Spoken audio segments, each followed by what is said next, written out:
बंदी छोड़ सतगुरु रामपाल जी परमेश्वर जी की जय हो। परम पिता परमात्मा सारी सृष्टि के रचनहार कुल मालिक असंख्य ब्रह्मांडों के स्वामी जगत गुरु तीनों लोकों में प्रवेश करके सबका धारण पोषण करने वाले राजाधिराज आत्माधार नाथों के नाथ देवों के देव महादेव सर्वेश्वर महेश्वर मृत्युंजय अजरो अमर आदि अनादि सनातनी प्रभु जगत पिता जगदीश्वर श्री श्री 1008 की उपाधि के वास्तविक अधिकारी अकाल मूर्त सौद स्वरूपी राम वासुदेव सर्वगतम वरम परम पूज्य प्रथम पूज्य परम संत परम पुरुष परम धनी परम दयालु सत्य कबीर हक्का कबीर अल्लाहू अकबर बाखबर अल्लाह ताला जगत के तारणहार जगत के मुक्तिदाता जगत के जगन्नाथ हारे के सहारे हिंदुओं के राम मुसलमानों के अल्लाह सिखों के वाहिगुरु ईसाइयों के मसीह दया के सागर दया निधि करुणा के सागर करुणा निधि स्वयंभू परिभू संकट मोचन कष्ट हरण मंगल करण दुख भंजन अविगत कबीर निर्विकार निर्विषम परमात्मा अलय अलेख सतगुरु आदि अनादि सतगुरु असली मर्यादा पुरुषोत्तम असली राम असली कृष्ण असली घनश्याम असली मुरारी राजाओं के राजा महाराजाओं के महाराजा शहंशाहों के शहंशाह सम्राटों के सम्राट भगवानों के भगवान अल्लाहों के अल्लाह प्रभुओं के प्रभु मसीहाओं के मसीह सच्चे वाहिगुरु बाबाओं के बाबा पीरों के पीर सेठों के सेठ जगत सेठ सावड़सा सेठ सर्वगुण संपन्न अनंत कोटि कलाओं के स्वामी अनंत कोटि ब्रह्मांडों के नायक योगियों में महायोगी ध्यानियों में महाध्यानी सिद्धों में परम सिद्ध ज्ञानियों में तत्व ज्ञानी ब्रह्म ज्ञानी महाज्ञानी परम ज्ञानी सर्वश्रेष्ठ ज्ञानी विज्ञानी युवा कबीर समरथ कबीर असमवात अमित ओजा सच्चे रहनुमा करीम अल्लाह सुभान अल्लाह दुनिया के अंतिम पैगंबर 8 सितंबर 1951 से गांव धनाना जिला सोनीपत हरियाणा भारतवर्ष की पावन भूमि पे प्रकट रियल कल की भगवान श्री नारायण साकार हरि श्री बाबा साहेब नूर अनंत परमात्मा सच्चे दरवेश सच्चे बाखबर गरीब नवाज संत श्रोमणी सतगुरु रामपाल जी परमेश्वर जी के चरण कमल में साध संगति से जुड़े हुए देश विदेश से आप और हम सभी सत्सेवक भाई बहनों का अनंत कोटि दंडवत प्रणाम। सत्साई भाई और बहनों, बहुत बड़ी दया बहुत बड़ी मेहर पूज्य गुरुदेव भगवान की परमेश्वर रामपाल जी की, जिनके शुभ आशीर्वाद से विशेष आशीर्वाद से वीआईपी आशीर्वाद से आप और हम सभी साध संगति से जुड़ी हुई सत्सेवक आत्माएं गुरुदेव भगवान के अमर तत्व ज्ञान को आधार बनाकर अपनी आत्मा के कल्याण हेतु हर प्रकार से मर्यादाओं में रहते हुए संघर्ष करते हुए सतभक्ति मार्ग पर दृढ़ता के साथ निरंतर आगे की ओर बढ़ रहे हैं। पूज्य गुरुदेव भगवान की विशेष रजा है आप और हम सभी आत्माओं पर, जो आत्माएं गुरु को परमेश्वर मानकर ज्ञान को आधार बनाकर घर को आश्रम बनाकर वर्तमान समय 2025 में सतगुरुदेव भगवान की गैर हाजिरी में इस विधि से सतभक्ति मर्यादाओं में रहकर कर रहे हैं। भाई और बहनों, ये हमारी परीक्षा का वक्त है, हमारी परीक्षा का समय है और इस वक्त सतगुरु कुछ भी आदेश देकर आप और हमें चेक कर सकते हैं, हमें परख सकते हैं, हमारे बुद्धि विवेक को देख सकते हैं।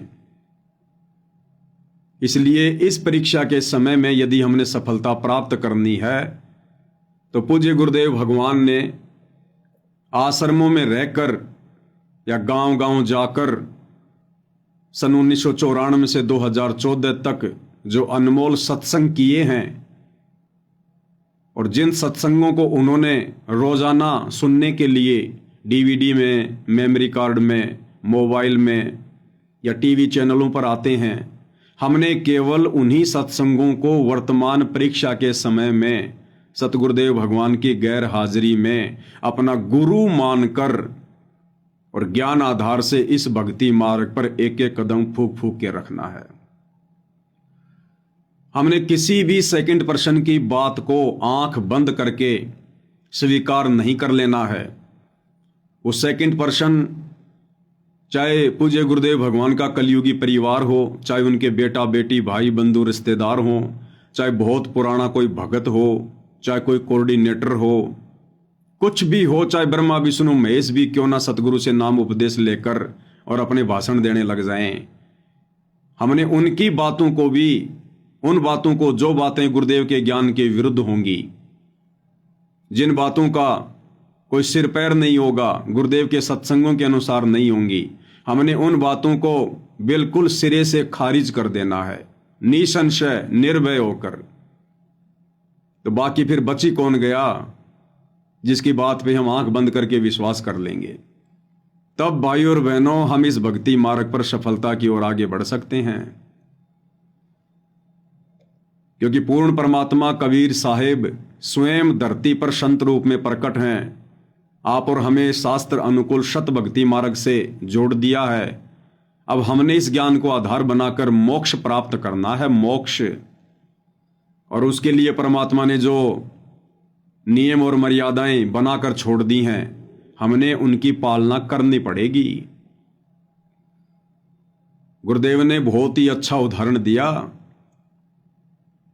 राम लक्ष्मण और सीता का। ये एआई तो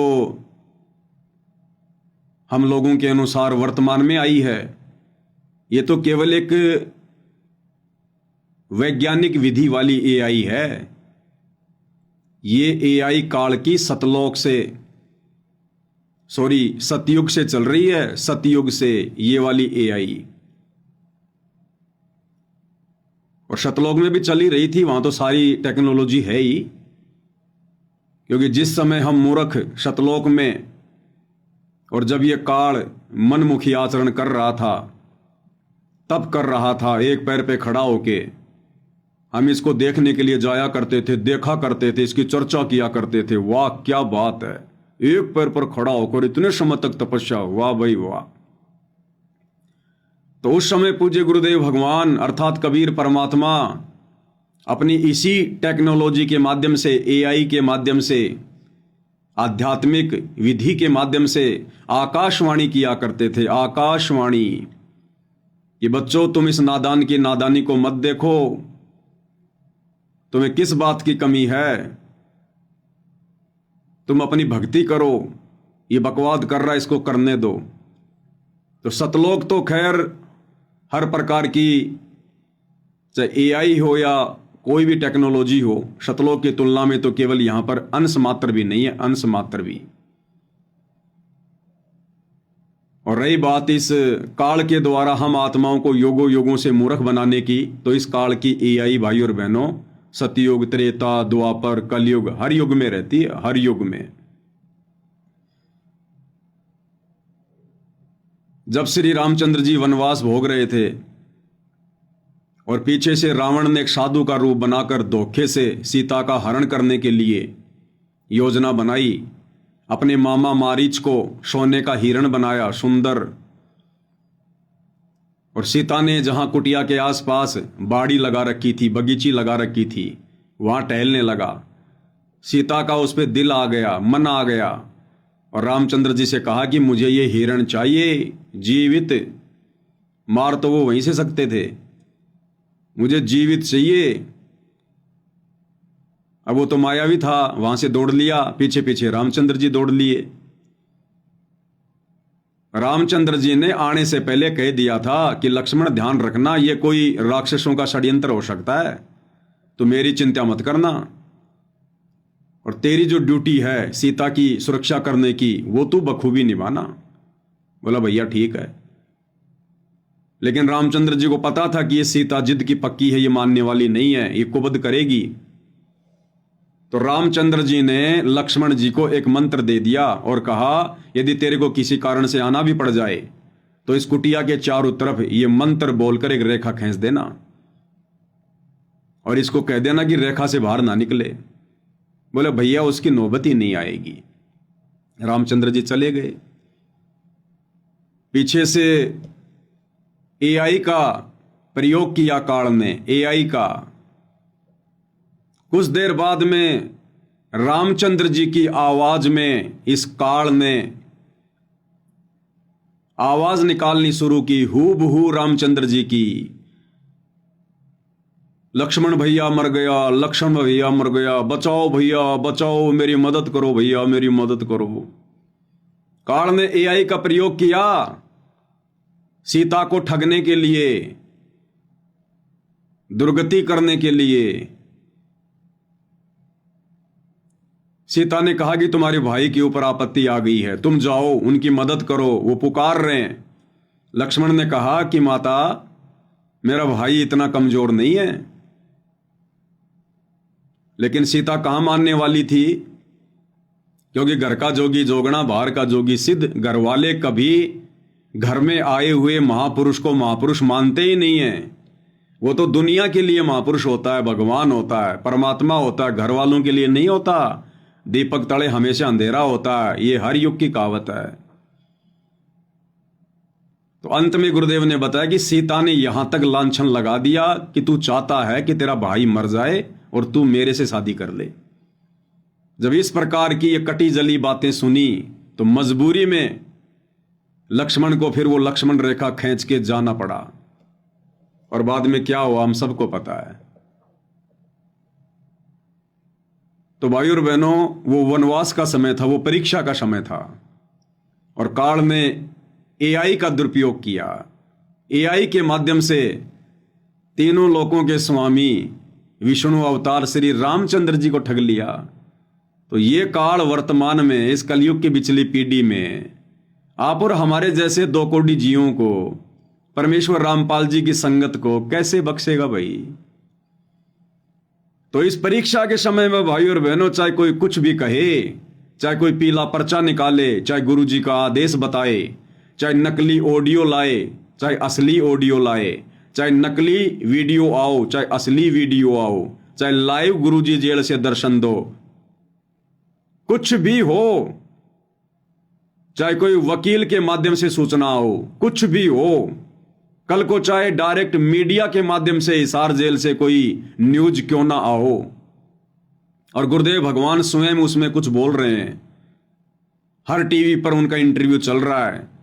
यदि वो इंटरव्यू गुरुदेव के स्वयं के सत्संगों के विपरीत है, भक्ति विधान के विपरीत है, तो भी हमने इस परीक्षा के समय में उन वचनों को सहर्ष स्वीकार नहीं करना है। बुद्धि विवेक का इस्तेमाल करना है। ज्ञान दिया है गुरुदेव भगवान ने। तो यदि इस परीक्षा के समय में हम भक्तों का सबसे बड़ा कोई सहारा है तो केवल गुरुदेव का सत्संग। तभी भाई और बहनों हमारी बात बनेगी। ये हमारी रिहर्सल चल रही है, रिहर्सल।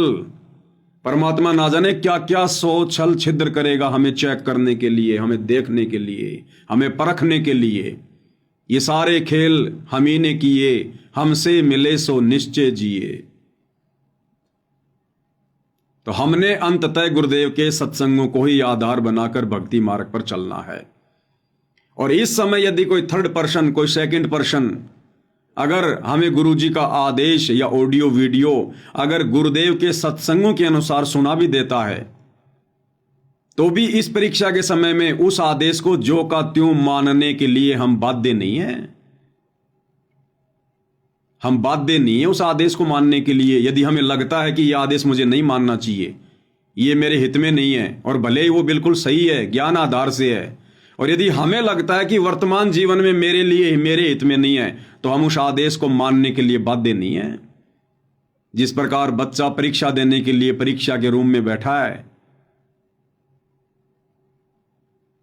और टीचर यदि उसे कहे कि बेटा ये सवाल जो तेरी समझ में नहीं आ रहा है इसका जवाब ये है, और बच्चे को फिर भी डाउट है कि नहीं ये नहीं हो सकता, तो बच्चा टीचर के उस आदेश को, उस जवाब को उस कॉपी में लिखने के लिए बाध्य नहीं होता। परीक्षा के समय में वो स्वतंत्र होता है, स्वतंत्र।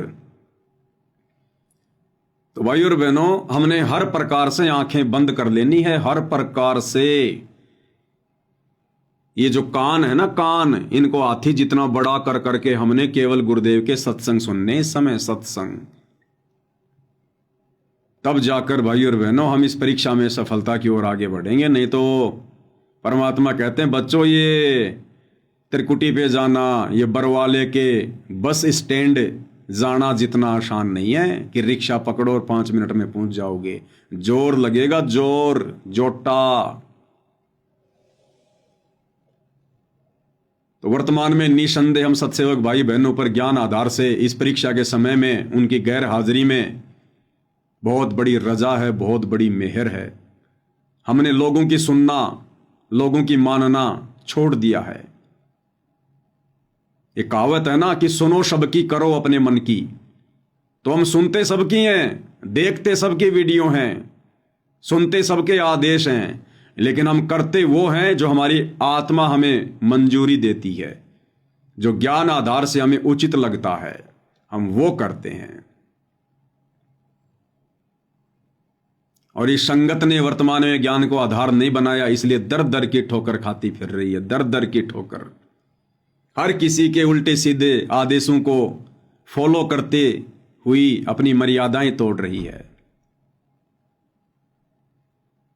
और निरंतर गुरुदेव भगवान की दोषी बन रही है। गुरुदेव भगवान की दोषी, उनके मिशन में भी बाधा उत्पन्न कर रही है। लगे थे भक्ति मार्ग पर मोक्ष प्राप्त करने के लिए और उल्टा गुरुदेव भगवान के मिशन में टांग अड़ा के खड़े हो गए। सिर्फ देखा देखी में चलने के कारण, भेड़ चाल अपनाने के कारण, ज्ञान को आधार ना बना पाने के कारण। तो हाल ही भाई और बहनों 25 सितंबर 2025 को जो पूज्य गुरुदेव भगवान की हिसार कोर्ट ने बेल एप्लीकेशन खारिज की है, रद्द की है, जज ने उसका क्या कारण बताया? जज ने कहा कि सामाजिक व्यवस्था को खतरा हो सकता है अगर संत रामपाल जी को जमानत दे दी गई तो। सामाजिक व्यवस्था बिगड़ सकती है अगर संत रामपाल जी को जमानत दे दी गई तो। अब भाई संत रामपाल जी तो कोई आतंकवादी नहीं है, कोई डकैत नहीं है, ऐसा उनका कोई रिकॉर्ड नहीं है। फिर जज ये किस बिहाफ पे कह रहा है कि अगर संत रामपाल जी को जमानत दे दी गई तो समाज की व्यवस्था बिगड़ सकती है, कानून की व्यवस्था बिगड़ सकती है? जज ने किस आधार पे कहा? वो जज है भाई और बहनों, जज कोई सरकारी स्कूल का चपड़ासी नहीं है जो केवल एक लिमिट में रह के अपना कार्य करता है। वो जज है, जज। वो देश दुनिया की हर खबर पर पैनी नजर रखता है। उसके पास में गुप्त एजेंसियां होती हैं, सीआईडी के लोग होते हैं उसे हर प्रकार की सूचना देने वाले। और जज ने कारण क्या बताया सतगुरु रामपाल जी की जमानत कैंसिल का? उनके भगत, संगत, कि उनके भक्तों का रवैया ठीक नहीं है। आपको न्यूज सुनाते हैं। ये अमर उजाला का है, हिसार न्यूज। देशद्रोह केस में संत रामपाल जी को झटका, कोर्ट ने कहा जमानत देने से सार्वजनिक व्यवस्था गंभीर खतरे में पड़ सकती है। अगर संत रामपाल जी को जमानत दे दी गई तो सार्वजनिक व्यवस्था गंभीर खतरे में पड़ सकती है। गंभीर खतरे में क्यों पड़ सकती है? क्या कारण बताया जज ने? अमर उजाला, अदालत ने संत रामपाल जी की जमानत याचिका खारिज करते हुए टिप्पणी की कि आरोपी की रिहाई से सार्वजनिक व्यवस्था गंभीर रूप से खतरे में पड़ सकती है और न्याय प्रक्रिया बाधित हो सकती है। वर्चुअल पेशी के दौरान भी, वर्चुअल पेशी यानी सामान्य दिनों में सतगुरु रामपाल जी की जो तारीखें पड़ती हैं, जो पेशियां होती हैं, वर्चुअल पेशी के दौरान भी उनके अनुयायियों की बड़ी भीड़ उनकी एक झलक पाने के लिए अदालत परिसर के बाहर जमा हो जाती है। ट्रायल के दौरान देखा गया है। कौन सी ट्रायल? बरवाला कांड के बाद जब गुरुदेव भगवान को तारीखों पर हिसार कोर्ट में लाया जाता था और जिस समय इन काल प्रेरित शतलोक आश्रम मैनेजमेंट हरियाणा वालों के मनमुखी आदेश को गुरु का आदेश मानकर ये लाखों की भीड़ जो कोर्ट के आसपास जमा हो जाया करती थी, तो कहते हैं ट्रायल के दौरान देखा गया है कि कई लोगों, यहां तक कि बड़ी संख्या में महिला अधिवक्ताओं ने यानी महिला वकीलों ने इस मामले में पेश होने का विशेष अधिकार हासिल करने के लिए वकालतनामा दाखिल करने की कोशिश की है। यानी उस भीड़ का हिस्सा बनने के लिए संत रामपाल जी की महिला वकीलों ने, जो कि उनकी भगत भी हैं, उन्होंने भी वकालतनामे पेश किए हैं। सच्चाई यह है कि वर्चुअल पेशियों के दौरान रामपाल जी के दर्शन के लिए ऐसा किया गया। ऐसे में अंदाजा लगाया जा सकता है कि रामपाल जी को जमानत पर रिहा कर दिया जाता है तो कितनी बड़ी गड़बड़ी होगी। अदालत ने कहा है कि रामपाल का पिछला आचरण, जिसके कारण मौजूदा प्राथमिकी दर्ज की गई, स्पष्ट रूप से माननीय उच्च न्यायालय के आदेशों की जानबूझकर की गई अवहेलना को दर्शाता है। वह उच्च न्यायालय के गंभीर निर्देशों का सम्मान नहीं कर सकता तो उसे किसी अधीनस्थ न्यायालय द्वारा पारित आदेशों की पालना करना नासमझी होगी। जज क्या कह रहा है कि हमने बरवाला कांड में देखा है कि किस प्रकार से संत रामपाल जी ने अपने भक्तों को कमांडो बनाकर, अपने भक्तों को मोहरा बनाकर, ढाल बनाकर और चंडीगढ़ हाई कोर्ट के आदेशों की भी धज्जियां उड़ाई है, अवहेलना की है।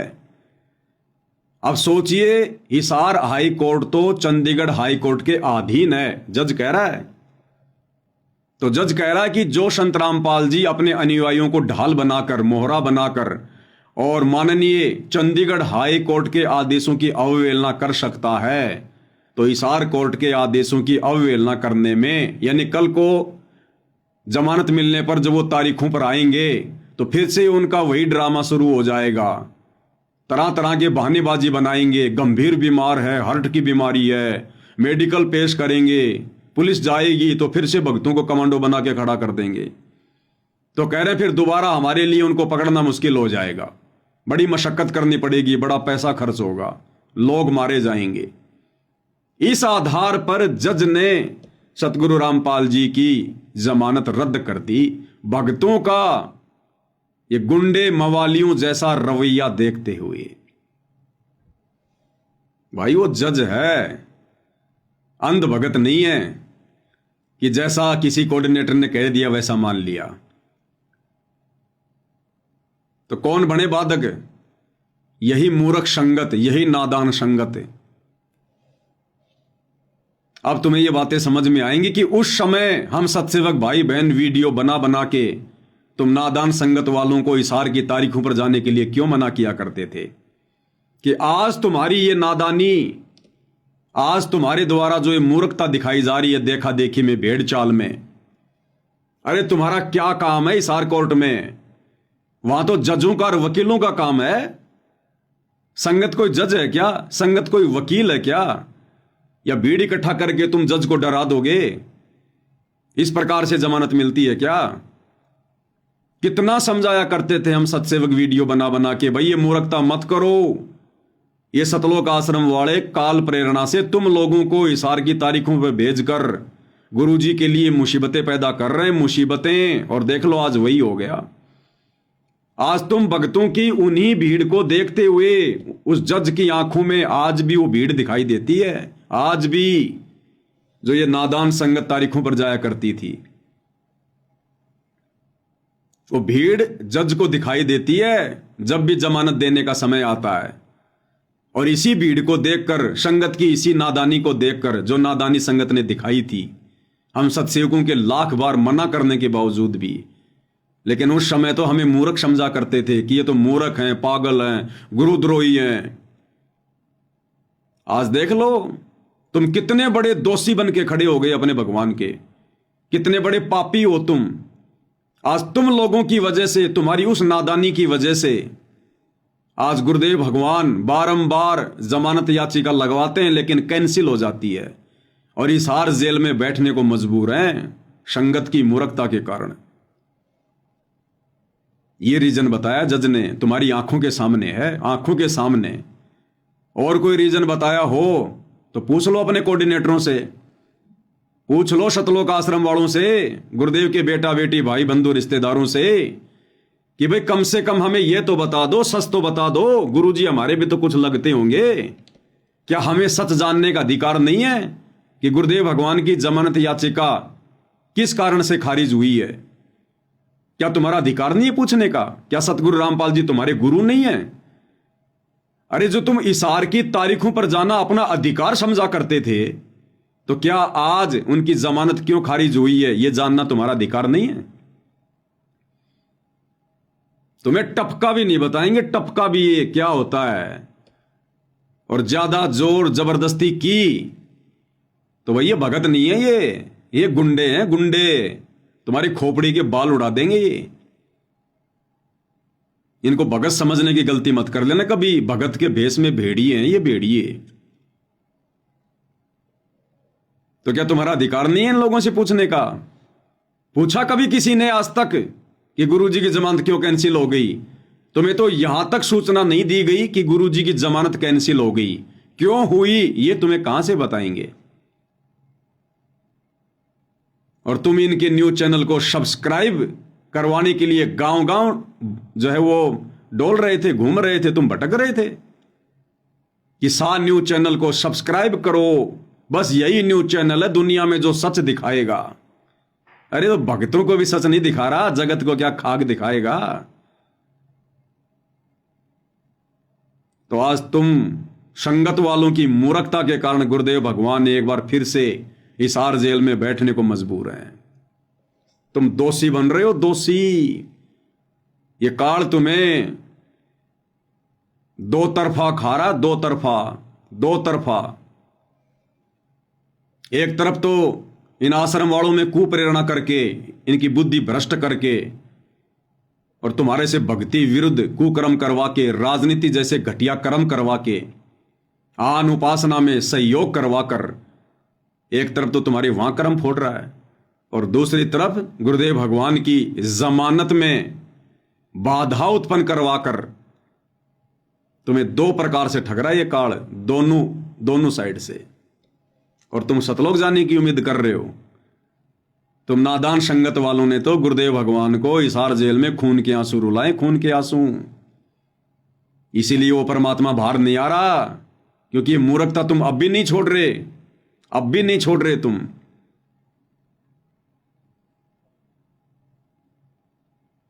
और ये इन्होंने पहली बार नहीं किया, हर बार गुरुदेव भगवान की जमानत हिसार कोर्ट ने एक इसी पॉइंट को लेकर खारिज की है, एक इसी पॉइंट को लेकर, क्योंकि भक्तों ने भय पैदा कर रखा, डर।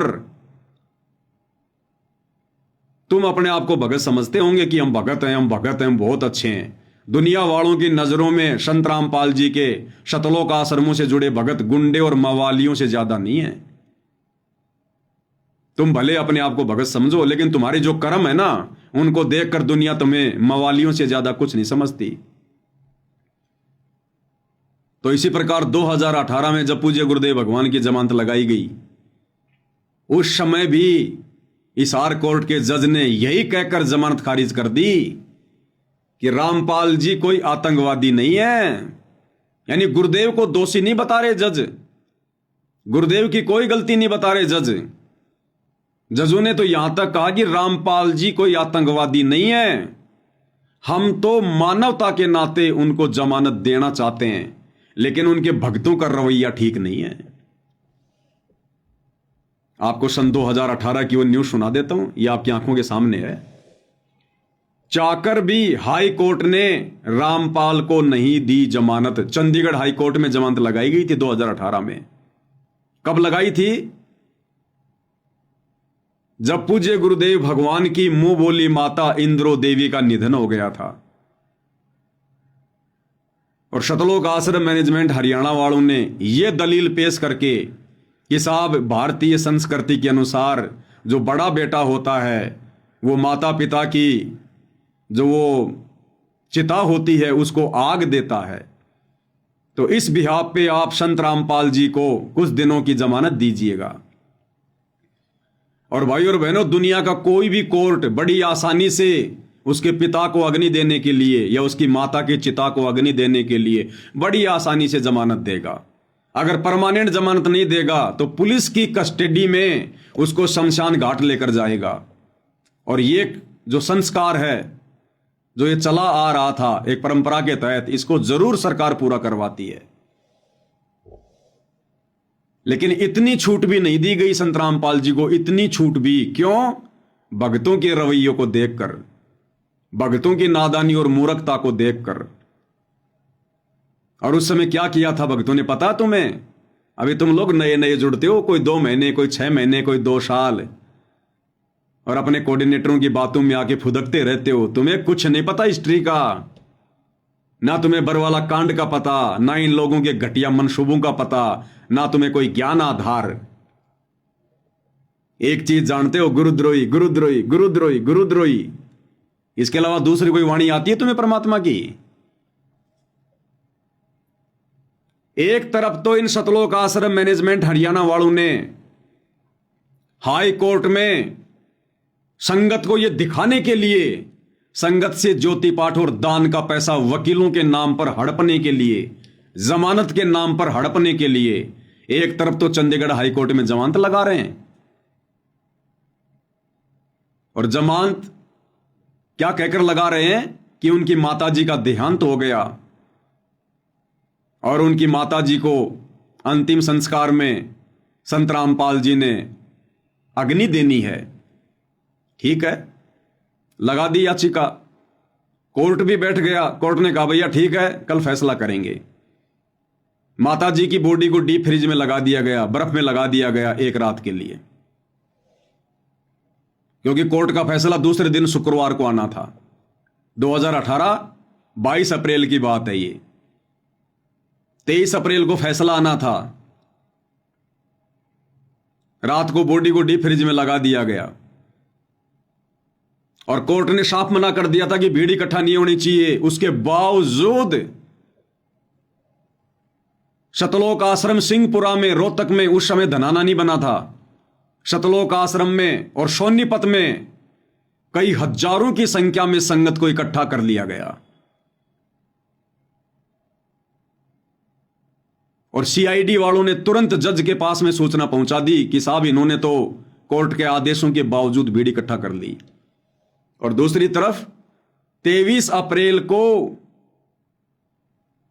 दिन के 12 बजे फैसला आना था कि जज सतगुरु रामपाल जी को जमानत देंगे या नहीं देंगे उनकी माताजी के अंतिम संस्कार के लिए। 12 बजे फैसला आना था। और भाई और बहनों, जज अवश्य जमानत देता, भले एक दिन की देता, पुलिस साथ में भेजता। लेकिन इन सतलोक आश्रम मैनेजमेंट वालों ने क्या किया? इनका षड्यंत्र, ये नहीं चाहते थे कि गुरुजी जेल से बाहर आए। 12 बजे कोर्ट का फैसला आना था और इन सतलोक आश्रम वालों ने सुबह 8:30 बजे ही सतगुरु रामपाल जी की मुंह बोली माता जी का अंतिम संस्कार कर दिया। और अंतिम संस्कार का वीडियो बनाकर सोशल मीडिया पर डाल दिया। सीआईडी वाले तो चारों तरफ थे, उन्होंने तुरंत वो वीडियो जजों को भेज दिया। और जज ने देखा भैया, जिस काम के लिए मैं जमानत देने वाला था आज, वो काम तो इन्होंने कर दिया। अब सतगुरु रामपाल जी की बाहर क्या आवश्यकता है? उनकी माता जी का अंतिम संस्कार तो उनके छोटे भाई ने कर दिया, महेंद्र ने, जो भगोड़ा बन के घूम रहा है। तो सीधे सीधे जज ने सतगुरु रामपाल जी की जमानत को कैंसिल कर दिया। अब बताओ भाई और बहनों, अरे क्यों उस डेड बॉडी को रात को फ्रिज में रखा? अगर दूसरे दिन कोर्ट का फैसला आने से पहले ही अगर आपने यह कार्य करना था तो कम से कम फैसला तो आने देते जज का। 12 बजे तक का तो इंतजार करते। इन्होंने सुबह 8:30 बजे ही इकट्ठा होकर भक्तों ने अंतिम संस्कार कर दिया और वीडियो बना के डाल दिया। ये चाहते हैं कि सतगुरु रामपाल जी भगवान की जमानत हो, सतगुरु रामपाल जी बाहर आए। केवल संगत को मूर्ख बनाने के लिए, जमानत के नाम पर संगत से पैसा हड़पने के लिए हमने 38 वकील कर रखे हैं, 38 वकील कर रखे हैं। क्यों कर रखे हैं भाई तुमने 38 वकील? अरे क्यों कर रखे हैं 38 वकील? तो कोर्ट ने क्या कहा था, ये दास व्हाट्सएप के ग्रुपों में डाल देगा, 2018 में भी मैंने डाली थी। चाकर भी हाई कोर्ट ने रामपाल को नहीं दी जमानत। जागरण संवाददाता चंडीगढ़। बरवाला हिसार के सतलोक आश्रम प्रमुख संत रामपाल की अंतरिम जमानत याचिका पंजाब एवं हरियाणा हाईकोर्ट ने मंगलवार को खारिज कर दी। हाईकोर्ट ने कहा है कि हम चाहते हैं कि रामपाल अपनी मां की अंतिम क्रिया में शामिल हो। देखो जज ने भी कितनी जज ने भी कितनी दयालुता दिखाई, मानवता दिखाई। जज ने कहा कि हम चाहते हैं कि संत रामपाल जी अपनी मां के अंतिम संस्कार में शामिल हो, लेकिन जैसी रिपोर्ट मिली है उसके बाद अंतरिम जमानत देना संभव नहीं है। रिपोर्ट क्या मिली कि उनकी माताजी का अंतिम संस्कार तो हो चुका है, अब जमानत देने का क्या मतलब है।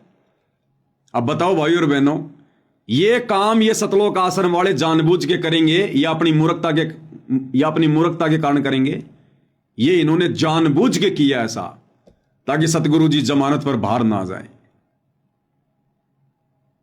बेंच ने कहा कि रामपाल कोई आतंकी नहीं है, लेकिन उसके समर्थकों का रवैया देखते हुए उसकी याचिका खारिज की जाती है।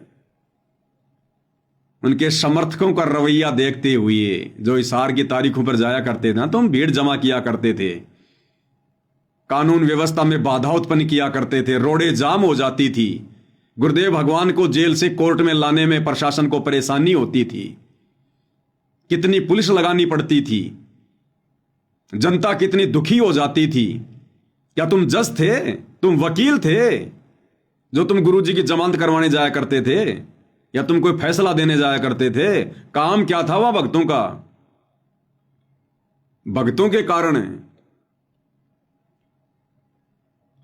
लेकिन उसके समर्थकों का रवैया देखते हुए उसकी याचिका खारिज की जाती है।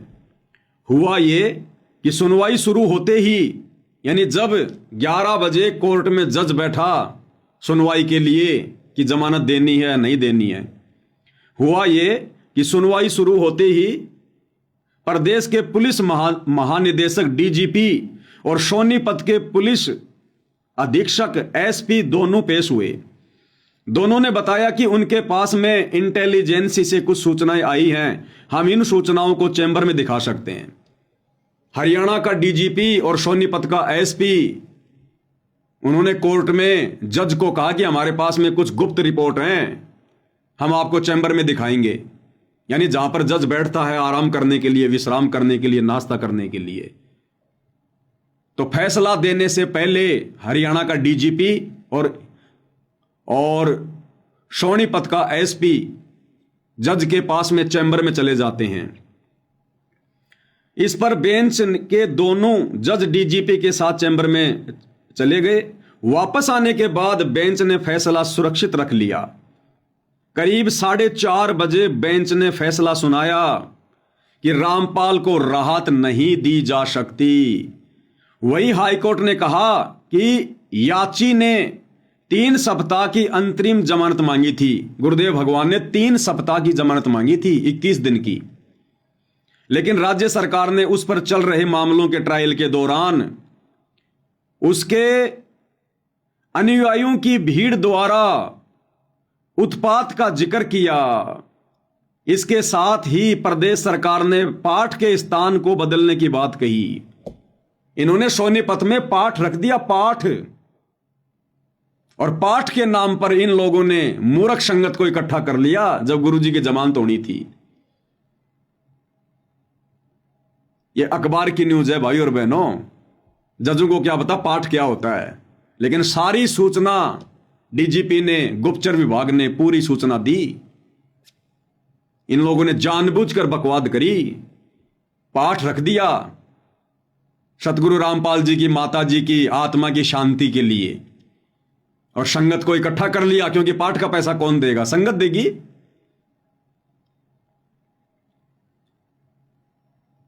वही हाईकोर्ट ने कहा कि याची ने 3 सप्ताह की अंतरिम जमानत मांगी थी, लेकिन राज्य सरकार ने उस पर चल रहे मामलों के ट्रायल के दौरान उसके अनुयायियों की भीड़ द्वारा उत्पात का जिक्र किया। इसके साथ ही प्रदेश सरकार ने पाठ के स्थान को बदलने की भी बात कही। डीजीपी बोले समर्थकों को संभाल पाना मुश्किल होगा, क्योंकि बरवाला कांड में भक्तों का रवैया देख रखा था इन लोगों ने, कैसे पुलिस वालों पे पत्थर मार रहे थे, पेट्रोल बम फेंक रहे थे, बंदूकें ले लेके, काले कपड़े पहन के, कमांडो बन के। तो डीजीपी ने कहा कि साहब इनके भक्तों को संभालना बड़ा मुश्किल होगा। डीजीपी ने कोर्ट में कहा कि अगर रामपाल को उसकी मां के अंतिम पाठ में शामिल होने की इजाजत दी गई तो वहां उनके समर्थक एकत्रित होंगे। सुरक्षा के प्रबंध के बावजूद हजारों समर्थकों को संभालना मुश्किल हो जाएगा। ऐसे में लाठी चार्ज व अन्य तरीके भी शायद नाकामी साबित हों। रामपाल के अनुयायियों ने एक लंबे समय से रामपाल को नहीं देखा है, वे उसकी एक झलक के लिए हिंसक हो सकते हैं, यानी वो गुंडागर्दी कर सकते हैं, अपना आपा खो सकते हैं। सही कह रहे हैं ये लोग, क्योंकि इन्होंने बरवाला कांड में देखा है कि भगत किस प्रकार से हिंसक हो गए थे, अपना आपा खो के किस प्रकार से लड़ाई झगड़ा कर रहे थे। 300 पुलिस वालों को घायल कर दिया था। अरे पुलिस वाले तो लड़ाई कर सकते हैं, मार सकते हैं, पीट सकते हैं, वो भगत नहीं है। वो तो कोर्ट के आदेश की पालना कर रहे थे। हम भगतों को कब आदेश दिया गुरुजी ने पुलिस वालों को डंडे मारने का, वो पत्थर मारने का, पेट्रोल बम फेंकने का,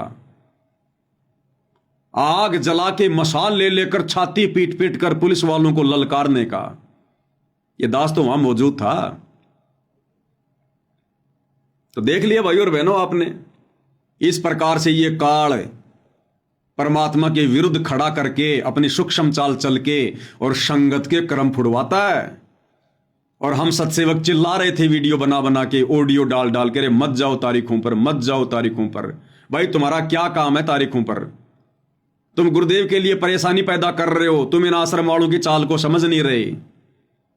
ये नहीं चाहते कि गुरुजी आ जाएं। अगर गुरुजी आ गए तो इनको पैसा कौन देगा, इनको ज्योति पाठ कौन देगा? सब अपने गुरुजी के हाथ में देंगे, इनकी चौधर इनके हाथों से चली जाएगी। ये मनमानी नहीं कर पाएंगे, राजनीतियां नहीं कर पाएंगे, इनके ऊपर अंकुश लग जाएगा। और मन कभी भी अंकुश में रहना पसंद नहीं करता, क्योंकि ये मन के अधीन है। लेकिन किसी ने नहीं सुनी और भगवान के दोषी बनते चले गए। और इसी कारण से तारीखों पर आते जाते समय कभी 10 मर रहे हैं, कभी 12 मर रहे हैं एक साथ, 12 एक्सीडेंट में। कोई ट्रेन के नीचे आके मर रहा है, कट रहा है, कोई घर पर ही नहीं पहुंचा। और नेपाल से एक बिंदिया बहन इसार की तारीख पर आई थी 2018 में, और इसार के मटका चौक पर उसको फांसी लगा दी गई। फांसी सिर्फ गुरुजी की जमानत को रुकवाने के लिए, गुरुजी पर और मुकदमे लगवाने के लिए। ये सारे हथकंडे इन आश्रम वालों ने अपनाए। इन आश्रम वालों ने मना किया करते थे, मत जाओ तारीखों पर, मत जाओ तारीखों पर। आने वाले समय में तुम्हारी ये मूर्खता गुरुजी के लिए बाधा उत्पन्न करेगी। ना ना, जाएंगे तारीखों पर, दर्शन करेंगे गुरुजी के। अरे दर्शन से मोक्ष होता है क्या? तुम मर्यादा में हो नहीं, भक्ति कर नहीं रहे, दर्शन करके तुम मोक्ष प्राप्त कर लोगे। 650 साल पहले भगवान 120 साल तक धरती पर रहे, रोजाना सुबह शाम भक्तों को दर्शन दिया करते थे। हो गए पार। जाएंगे तारीखों पर, जाएंगे तारीखों पर, ले लो प्रसाद। गुरु के लिए भी बाधा उत्पन्न और खुद भी अपना सत्यानाश। 13 भगत मरे एक साथ एक्सीडेंट में, तारीखों पर जाने वाले 13। दास आपको अक्सर वीडियो दिखाता रहता है। महाराष्ट्र के लातूर जिले से दो मिनी बसों में भगत भरकर, जिनमें बच्चे, महिला, बुजुर्ग, औरत, और इसार की तारीख पर गुरुजी के दर्शनों के लिए, कि गुरुजी का आदेश है। महाराष्ट्र से चले थे 2 बसें भर के। राजस्थान के नागौर में सुबह 3 बजे सामने से बैल आ गया, बैल। और वो गाड़ियां, दोनों गाड़ियां जो आगे पीछे थी, दोनों गाड़ी एक्सीडेंट हो गई, पेड़ से जा टकराई। 13 भगत मरे ऑन द स्पॉट। 13 भगत दुर्गति से तड़प तड़प के। सुन लो ये न्यूज। नमस्कार, वन इंडिया हिंदी में आपका स्वागत है। राजस्थान के नागौर में शनिवार तड़के बड़ा हादसा हो गया। नागौर के कुचामन सिटी के पास 2 मिनी बसें बेकाबू होकर पेड़ से टकरा गई। इस हादसे में 12 लोगों की मौत हो गई, जबकि दर्जन भर लोग घायल हैं। घायलों को स्थानीय अस्पताल में भर्ती कराया गया है। पुलिस के मुताबिक महाराष्ट्र के लातूर और सोलापुर के लोग 2 मिनी बस में सवार होकर हरियाणा के हिसार जा रहे थे। बस किशनगढ़ हनुमानगढ़ मेगा हाईवे से कुचामन सिटी के पास से गुजर रही थी, तभी सामने लावारिस गौवंश आ गए। इन्हें बचाने की कोशिश में एक मिनी बस बेकाबू हो गई और सड़क किनारे खिजड़ी के पेड़ से जा टकराई। उसके पीछे चल रही बस भी बेकाबू हो गई और पेड़ से टकरा गई। वहीं इस दर्दनाक हादसे में एक बच्ची और 4 महिलाओं समेत 12 लोगों की मौत हो गई। वहीं दोनों बसों में सवार यात्रियों में से 10 लोग घायल हैं, जिनमें से 6 की हालत बेहद गंभीर बताई जा रही है। फिलहाल इस खबर में इतना ही। तमाम अपडेट्स के लिए बने रहिए वन इंडिया हिंदी के साथ। ले लिया प्रसाद, हो गया मोक्ष, करवा लिया मोक्ष। हिसार भी नहीं पहुंच पाए, राजस्थान से मोक्ष हो गया। मनमाना आचरण, भेड़ चाल, देखा देखी। सतगुरु ने ज्ञान दिया, जबरदस्ती नहीं करेगा और जबरदस्ती करने वालों की रक्षा भी नहीं करेगा। काल के साथ एग्रीमेंट है कि भगवान आप नीचे जाना, जबरदस्ती ना करना। जो आपका ज्ञान समझे उसको सतलोक ले जाना। तो ये सतगुरु के ज्ञान में ये तारीखों पर जाना। अरे सतगुरु ने हमें एक नेक नागरिक बनाया है, सभ्य नागरिक बनाया है, आदर्श नागरिक बनाया है। और नेक नागरिक कभी भी इस प्रकार की हरकतें नहीं करता।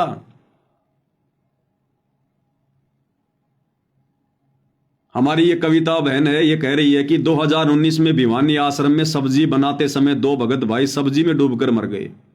ये कमेंट्स में पढ़ लो, संगति कह रही है जो उस समय उन आश्रमों में जाया करती थी। भिवानी आश्रम में 2019 में भंडारे में सब्जी बनाते समय 2 भगत उस सब्जी के उस कढ़ाई में डूब के मर गए, गिर गए, उसमें फिसल गए, मर गए उसमें जल के।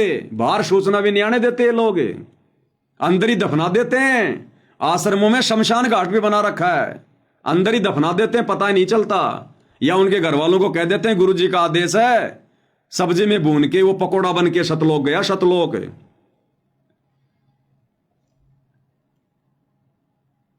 दूसरा कमेंट्स कर रही है ये कविता बहन, भिवानी से हिसार जाते समय तारीख पर ऑटो पलटने से कई बार दुर्घटना हो चुकी है। बहुत मरे भाई और बहनों, कम से कम 400-500 भक्तों की मौत, अकाल मौत, दुर्गति से मौत। 2014 बरवाला कांड के बाद 2014 से 2019 तक, जब तक ये कोरोना नहीं आया था, 2020 तक, इन आश्रम वालों के मनमाने आदेशों की वजह से हिसार तारीखों पर, रोहतक तारीखों पर आने जाने वाले कम से कम 400-500 भक्तों की अकाल मौत हो चुकी है। ये मोक्ष प्राप्त करेंगे क्या? इनके तो आने वाले समय में दुर्गति होगी, दुर्गति। इसलिए गुरु दुखी है। दर्शन से मोक्ष होगा। 2018 या 19 की बात है,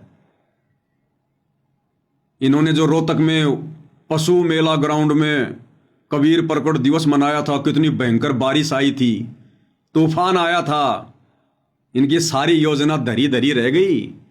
बोले गुरुजी का आदेश है, गुरुजी का आदेश है। इतना भयंकर तूफान आया, इनके भंडारे को जो है चकनाचूर कर दिया। भगत चप्पल जूते के बिना गए थे अपने घरों पर, चप्पल जूतों के बिना।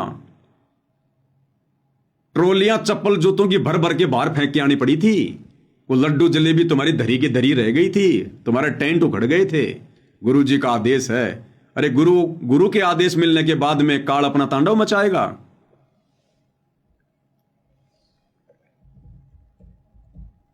मेरे पास वीडियो होगा तो आपको दिखाता हूं मैं।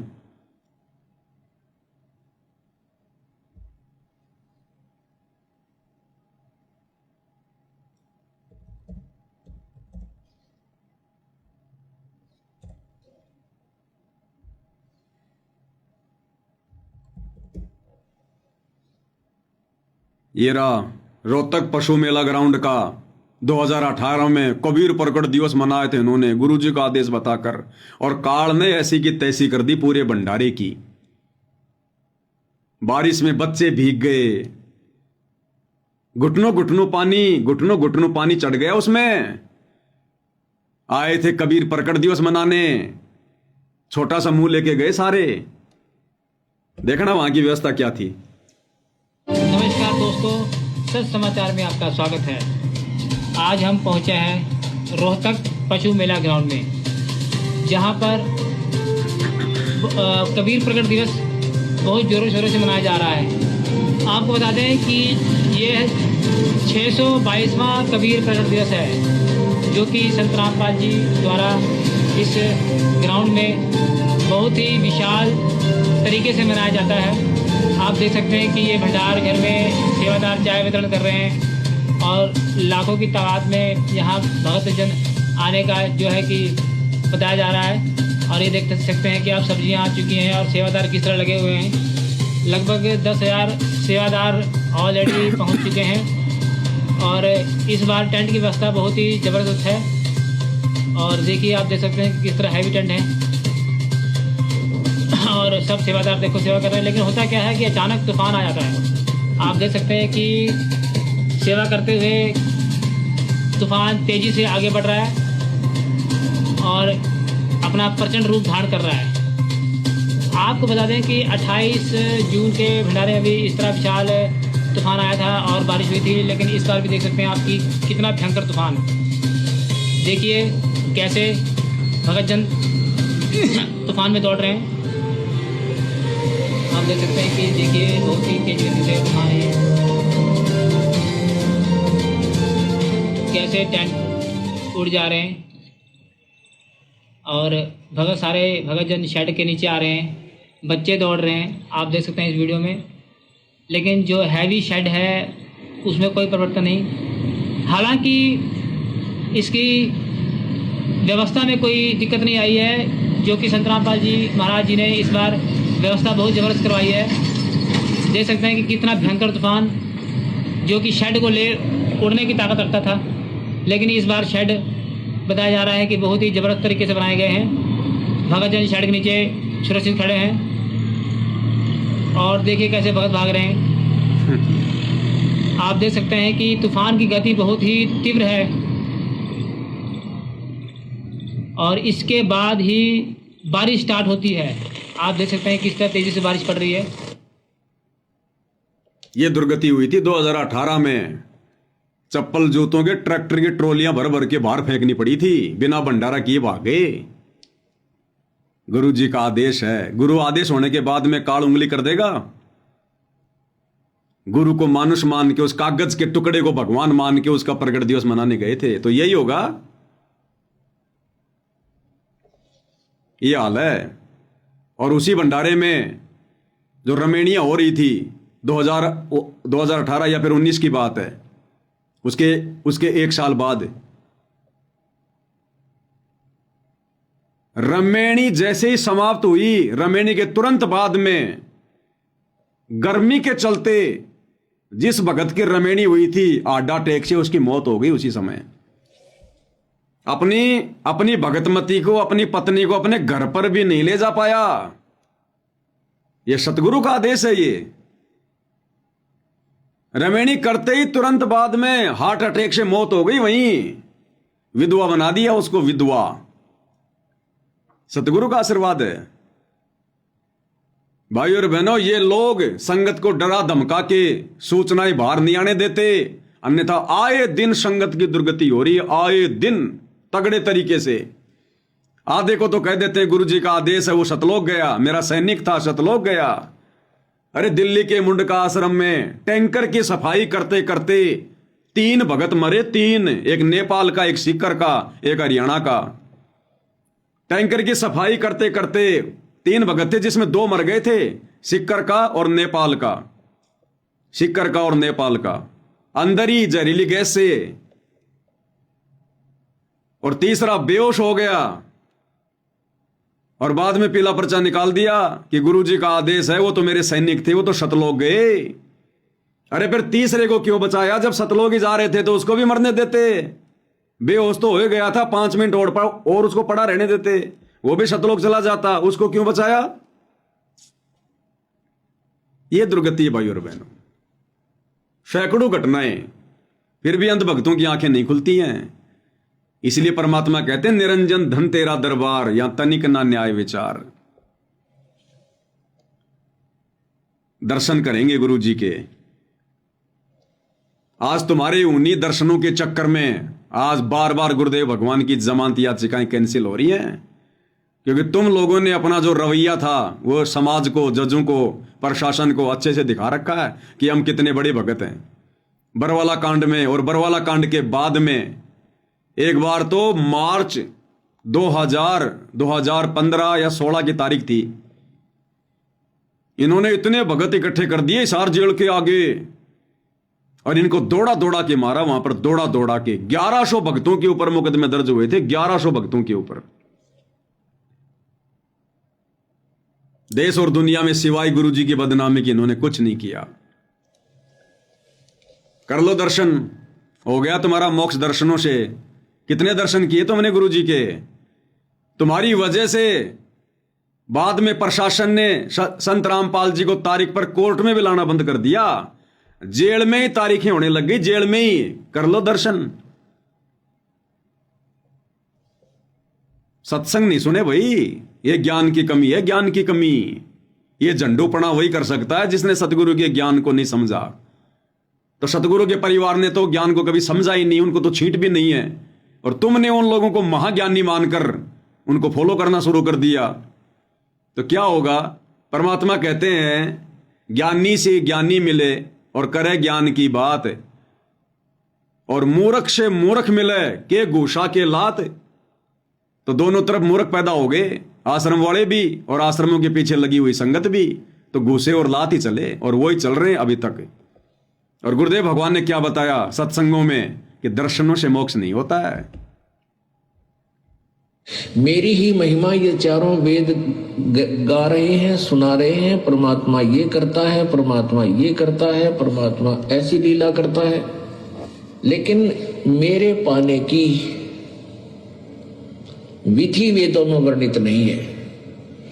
अब यहां दो प्रश्न उठते हैं कि एक तो परमात्मा सामने बोल रहे हैं, कह रहे हैं,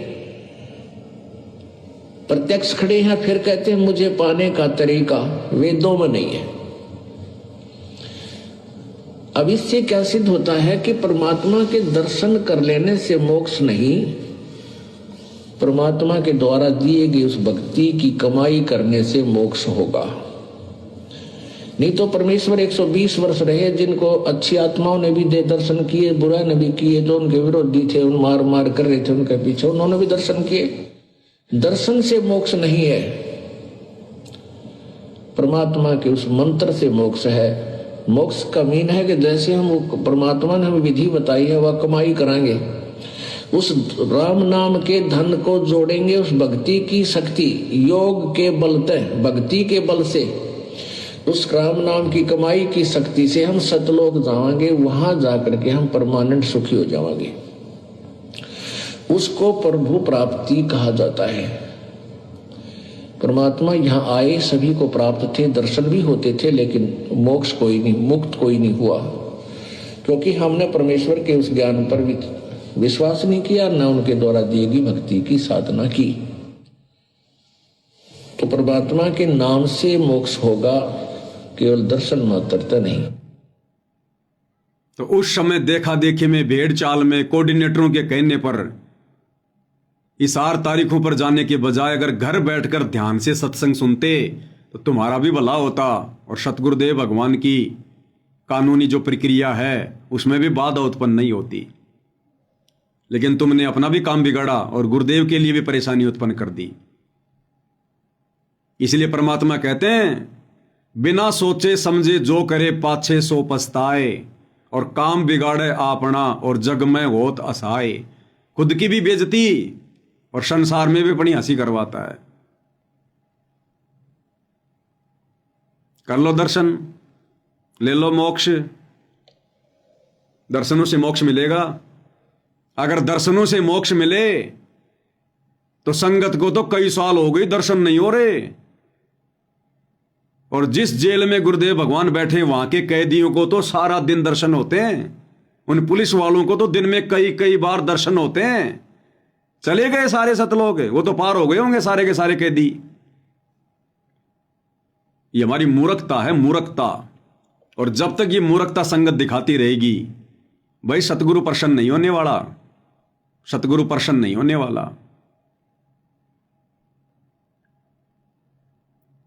और अब इस 25/9/2025 वाली जमानत के कैंसिल होने के बाद जो वकील हैं वो कह रहे हैं हम हाई कोर्ट में जाएंगे। हाई कोर्ट में क्या करोगे भाई? हाई कोर्ट में जाके, अरे क्या करोगे हाई कोर्ट में जाके?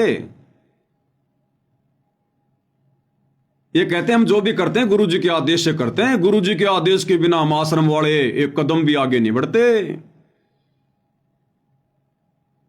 अरे तो गुरुजी से पूछ लो ना एक बार हाथ जोड़ के कि गुरुजी आप कब बाहर आओगे, उसी दिन आपकी जमानत लगाएं। क्यों बार बार जमानत लगा के कैंसिल करवा रहे हो? अरे गुरुजी से प्रार्थना कर लो ना, गुरुजी तो समर्थ हैं, भगवान है, अंतर्यामी, उनको तो पता है। तो जमानत लगाने से पहले गुरुजी से पूछ लो ताकि गुरुजी तुम्हें बता दें कि बेटा अब की बार जमानत नहीं मिलेगी, मैंने मेरी दिव्य दृष्टि से देख लिया है। क्योंकि हिसार जेल में बैठकर जब गुरुजी ये देख सकते हैं कि कौन गुरुद्रोही है, तो गुरुजी ये नहीं देख सकते कि मेरी जमानत होगी कि नहीं होगी। और जब गुरुजी कह दें कि हाँ भाई अब की बार मैंने देख लिया मेरी जमानत होगी, अरे तो उसी दिन जमानत लगाओ ना। क्यों बार बार इस जमानत का ड्रामा कर रहे हो तुम? क्यों नादान संगत को मूर्ख बना रहे हो तुम? होशियार बन रहे हो कि हम गुरुजी के पक्ष में हैं, हम गुरुजी को बाहर निकालना चाहते हैं, देखो हम गुरुजी की जमानत लगा रहे हैं, और रुकवा भी देते हो। तो भाई हाईकोर्ट में जाके क्या करोगे? पहले गुरुजी से अर्ज कर लो, गुरुजी से प्रार्थना कर लो। अगर तुम्हारे दिमाग में ये बात नहीं आई है तो अरे वकीलो, तुम गुरुजी के पास तो जाते हो मिलने। संगत को कहा जाता ना कि आज वकीलों की मिलाई थी, गुरुजी ने वकीलों के माध्यम से यह आदेश भेजा है। अरे तो भाई वकीलो, हिसार जेल में जाओ, तुम्हें विधि बता रहे हैं, हिसार जेल में जाओ, सतगुरु जी को दंडवत प्रणाम करो, उनसे अर्ज करो, विनती करो। लेकिन तुम दंडवत प्रणाम नहीं करोगे, तुम्हारी काली पैंट सफेद शर्ट मिट्टी में गंदी हो जाएगी। भाई आसपास के लोग देखेंगे तो क्या कहेंगे? ओहो, ये वकील भी संत रामपाल जी को दंडवत कर रहा है। संत रामपाल जी के मुकदमों में ज्यादातर उनके भगत वकील हैं, और जब जेल में मिलने जाते हैं दंडवत तक नहीं करते, दंडवत तक शर्म के मारे। तो भैया अगर उनको प्रसन्न करना है तो गीता जी अध्याय 4 श्लोक 34 में लिखा है कि सर्वप्रथम आधीनी से उस तत्वदर्शी संत को दंडवत कर, झुक के प्रणाम कर, तब तुझे वो तत्व ज्ञान का उपदेश करेंगे, तब तुझे कोई मार्गदर्शन देंगे। तो दंडवत प्रणाम करो जाके और अर्ज करो कि हे परमेश्वर, आप कब दया कर रहे हैं बाहर आने की? परमात्मा उसी समय हम जमानत लगाएं, वरना बार बार कैंसिल हो रही है।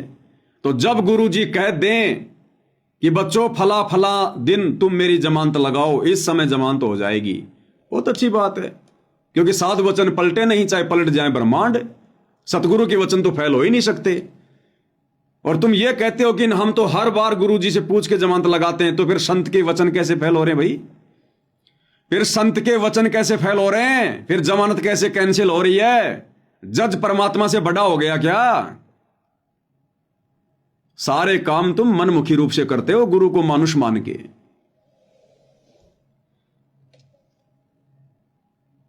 और ना भाई और बहनों ये सत्संग सुनते, अगर ये जेल से आने वाले विशेष संदेश भी ध्यान से सुन लेते ना, जिस प्रकार से हम सत्सेवक भाई बहनों ने सुने ध्यान से, तो काफी कुछ समस्या हल हो जाती। बार बार इनको जमानत लगाने की जरूरत ही ना पड़ती, एक ही जमानत में काम हो जाता, एक ही जमानत में। गुरुदेव भगवान ने क्या कहा हिसार जेल से आने वाले विशेष संदेश में? अपने जेल में रहने के विषय में, क्यों गए हैं, किसने भेजा है और कब बाहर आएंगे। गुरुदेव कह रहे हैं किसी और का ब्योत नहीं है जो इस दास को जेल में बैठा दे। अपने आप को छुपाते हुए कह रहे हैं उस कबीर भगवान का आदेश है, उनकी रजा से मैं जेल में बैठा हूं, और जब उनकी दया होगी तभी मैं बाहर आऊंगा। फिर तुम क्यों बार बार जमानत लगा रहे हो? गुरुजी से तुम ये अर्ज करो कि गुरुजी आप अपने कबीर भगवान को प्रसन्न करो। और हमें यह बता दो कि कब आपकी जमानत होगी।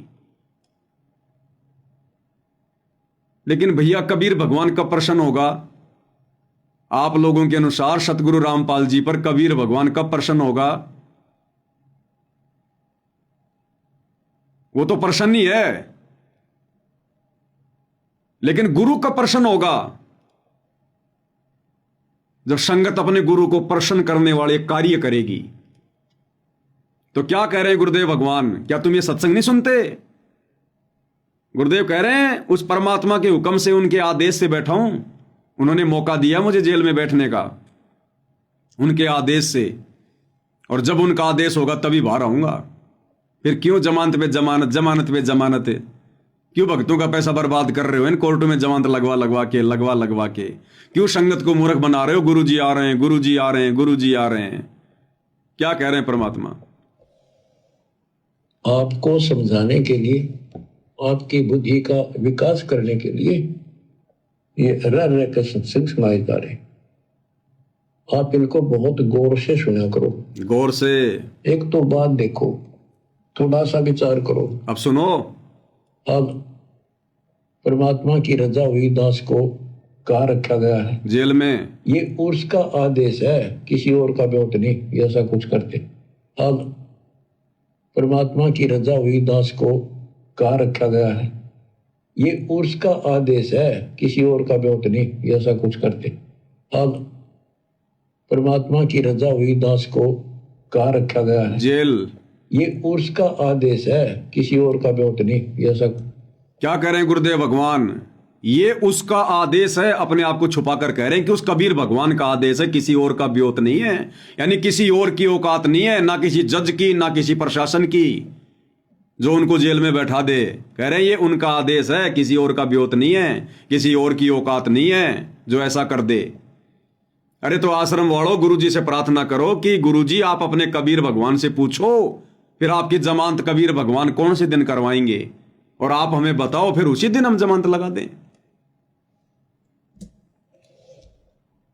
अब उसी की कृपा से आपको प्रिय अमृत वर्षा कराई जा रही है। और कहां से हो रही है?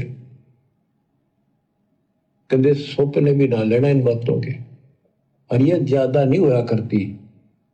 और इसमें भी आना कहानी रखते हो, सत्संग सुनने में आलस करते हो, टाइम नहीं है, काम हो गया था, तो फिर अभी आप बहुत कच्चे हो, बहुत कच्चे हो। कच्चा हीरा करके हो नहीं सह गणमार, ऐसा यौमन हो रहे तो लेखा ले करता। तो इसलिए आपको पक्का हीरा बनाने के लिए ये सत्संग छुड़ाया जाता है। अरे कम से कम ये हिसार जेल वाले विशेष संदेश ही सुन लेते भाई आश्रम वालों, तो तुम्हें बार बार जमानत लगाने की जरूरत ही नहीं पड़ती। सत्संग में गुरुदेव ने क्लियर कर दिया कि दास को कहां रखा गया है। यानी जेल का नाम तो नहीं लेंगे गुरुदेव, क्योंकि जेल से आ रहे सत्संग, कि दास को कहां रखा गया है, तो वो तो आप और हमें पता है कि कहां रखा गया है। और कह रहे हैं ये उसका आदेश है, अपने आप को छुपा कर कह रहे हैं गुरुदेव भगवान कि ये उस कबीर भगवान का आदेश है, किसी और का ब्योत नहीं है जो ऐसा कर दे।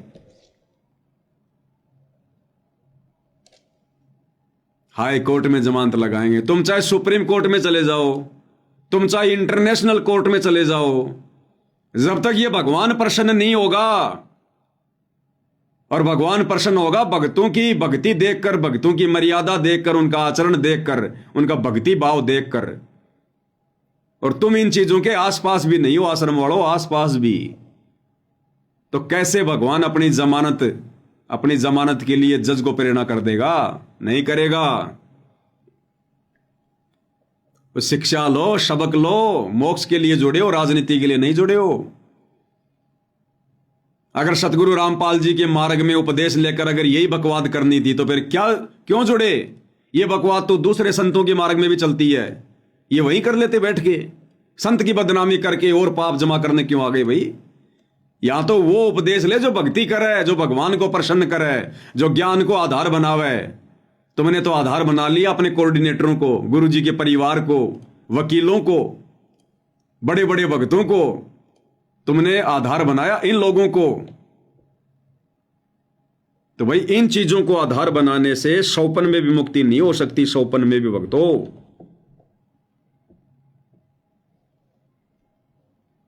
अब तुम्हें किस विधि से समझाएं, और तरीके नहीं है भाई और बहनों। हम सत्सेवक भाई बहनों ने तो एक शब्द के माध्यम से भी इस नादान संगत को समझाने का प्रयास किया कि भाई भक्ति करो, बकवाद मत करो। गुरुजी आएंगे, कल को क्या मुंह दिखाओगे, क्या जवाब दोगे जब गुरुदेव भगवान पूछेंगे कि मेरी गैर हाजिरी में तुमने क्या किया, भक्ति करी या बकवाद करी। कबीर साईं मिल लेंगे, पूछेंगे कुशलात, आदि अंत की सब कहूं अपने दिल की बात। अरे क्या मुंह लेकर खड़े होगे?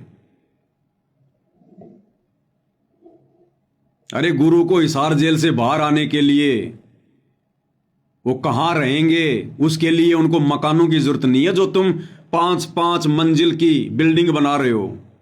वही बरवाला वाली हरकतें, वही 5 मंजिल की बिल्डिंग, टाइल मार्बल चिप्स लगा के स्टेज के पीछे गुरुजी की आड़ में, और मौज मस्ती करनी तुमने खुद ने।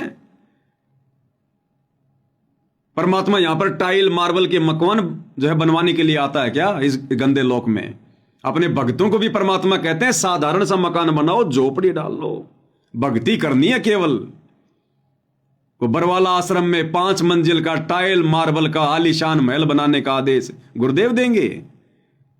आड़ गुरुजी की मौज मस्ती खुद करो। 20 लाख रुपए का स्विमिंग पूल उस बरवाला आश्रम में, जो बरवाला कांड के बाद में गुरुदेव की बदनामी का कारण बना। मीडिया ने थूक थूक के कहा कि ये संत है, संतों के काम होते हैं स्विमिंग पूल में फुदक फुदक के नहाना। मनमाना आचरण तुम लोगों का, नाम गुरुजी का। अरे जो परम संत रो रो के सत्संग करता कि बच्चों यहां के सुख ये झूठे सुख हैं, वो स्विमिंग पूल में नहाएगा अपने बच्चों के दान का 20 लाख रुपया बर्बाद करवा के।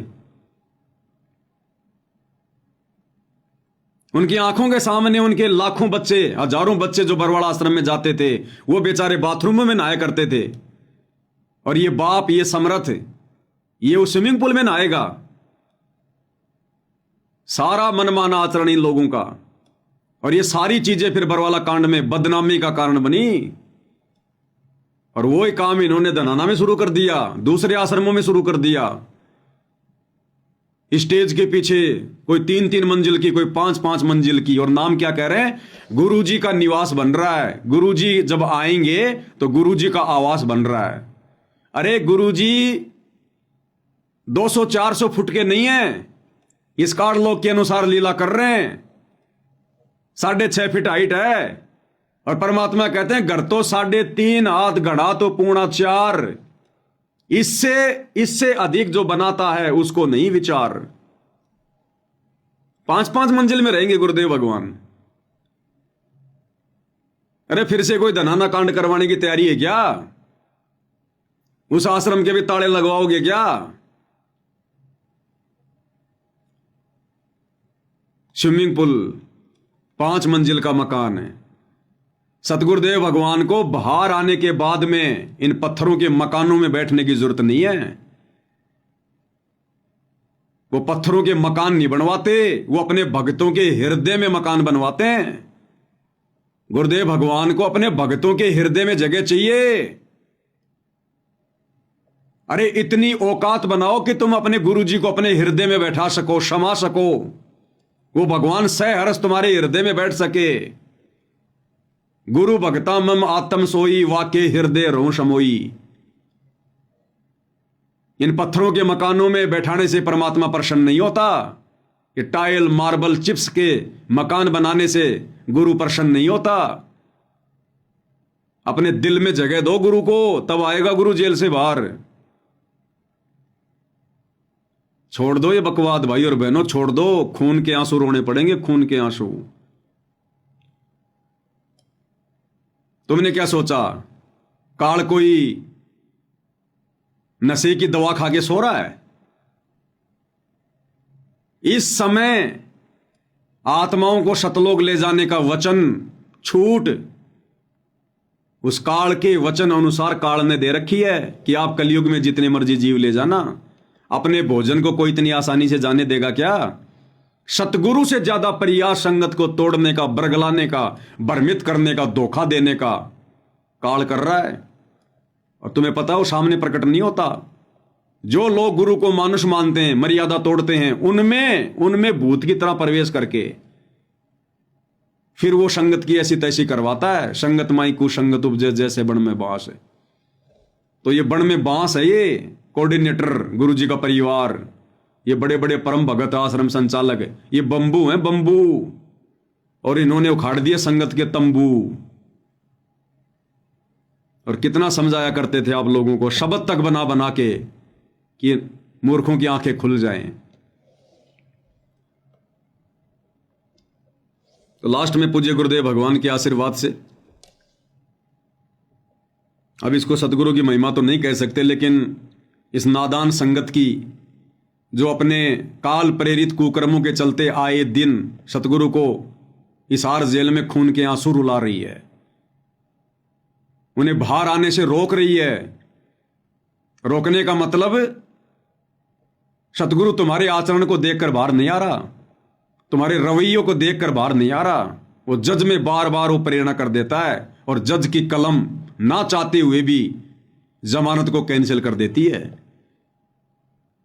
तो सतगुरु बकवादों से प्रसन्न नहीं होता, भक्ति से प्रसन्न होगा।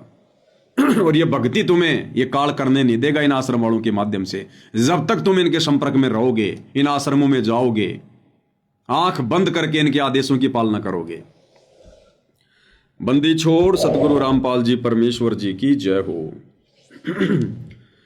भक्तो भक्ति करो, बकवाद नहीं आएंगे गुरु जी कभी ना कभी। भक्तो भक्ति करो, बकवाद नहीं आएंगे गुरु जी कभी ना कभी। फिर क्या चेहरा दिखलाओगे जब पूछेंगे गुरु जी कभी ना कभी।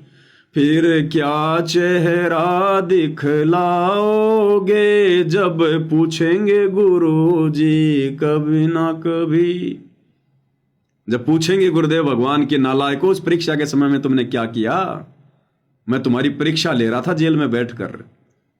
मैं कोई बेबस और लाचार नहीं था जो मेरे को जेल की 4 दीवारियों ने बांध के रखा हुआ था। फिर क्या जवाब दोगे अपने इन तमाम वर्तमान कुकर्मों को लेकर? भक्तो भक्ति करो, बकवाद नहीं आएंगे गुरु जी कभी ना कभी। फिर क्या चेहरा दिखलाओगे जब पूछेंगे गुरु जी कभी ना कभी। तूने दान दिया, चाहे खून दिया, चाहे वोट दिया हो कभी ना कभी। रक्तदान रक्तदान, दे दान दे दान। अरे ये दे उस भगवान ने हमें दान में दी है भक्ति करने के लिए। तुम अधिकारी नहीं हो ये दे दान करने का, रक्त दान करने का। जिसको रक्त चाहिए सतगुरु से नाम उपदेश लेके भक्ति करे, बिना रक्त के परमात्मा शरीर चला देगा। तुम क्यों अपना खून बहा रहे हो फालतू में? एक तरफ तो ये आश्रम वाले तुम्हें दान धर्म से चूस रहे, ऊपर से तुम्हारा खून निकलवा रहे, फिर भी तुम्हारी समझ में नहीं आ रहा। Blood donation camp, blood donation camp, किनको चढ़ेगा वो खून? बकवादियों को। तुम्हारा खून चढ़वाकर जीवन प्राप्त करके और बकवाद करेगी दुनिया, और दोषी बनोगे तुम। क्या आवश्यकता तुम्हें दे दान करने की? यही फंसा लेगा काल। मर गए, दे दान कर दिया, तुम्हारी वो किडनी निकाल ली गई। और किडनी ज्यादातर ये किसको चढ़ाई जाती है? शराबी को, जो शराब पी पी के नशा कर करके किडनियां खराब कर लेता है। पैसों के लोगों के पास कमी नहीं, 50-50 लाख रुपए देके लोग अपनी नई किडनी चेंज करवा लेते हैं। अब ऐसे कोई नशेड़ी, कोई वो गंजेड़ी, कोई शराबी पी पी के शराब, किडनियां खराब, हॉस्पिटल में जाएगा, डॉक्टर से कहेगा डॉक्टर साहब देखो, डॉक्टर कहे भैया किडनियां खराब हैं, क्या करूं जी?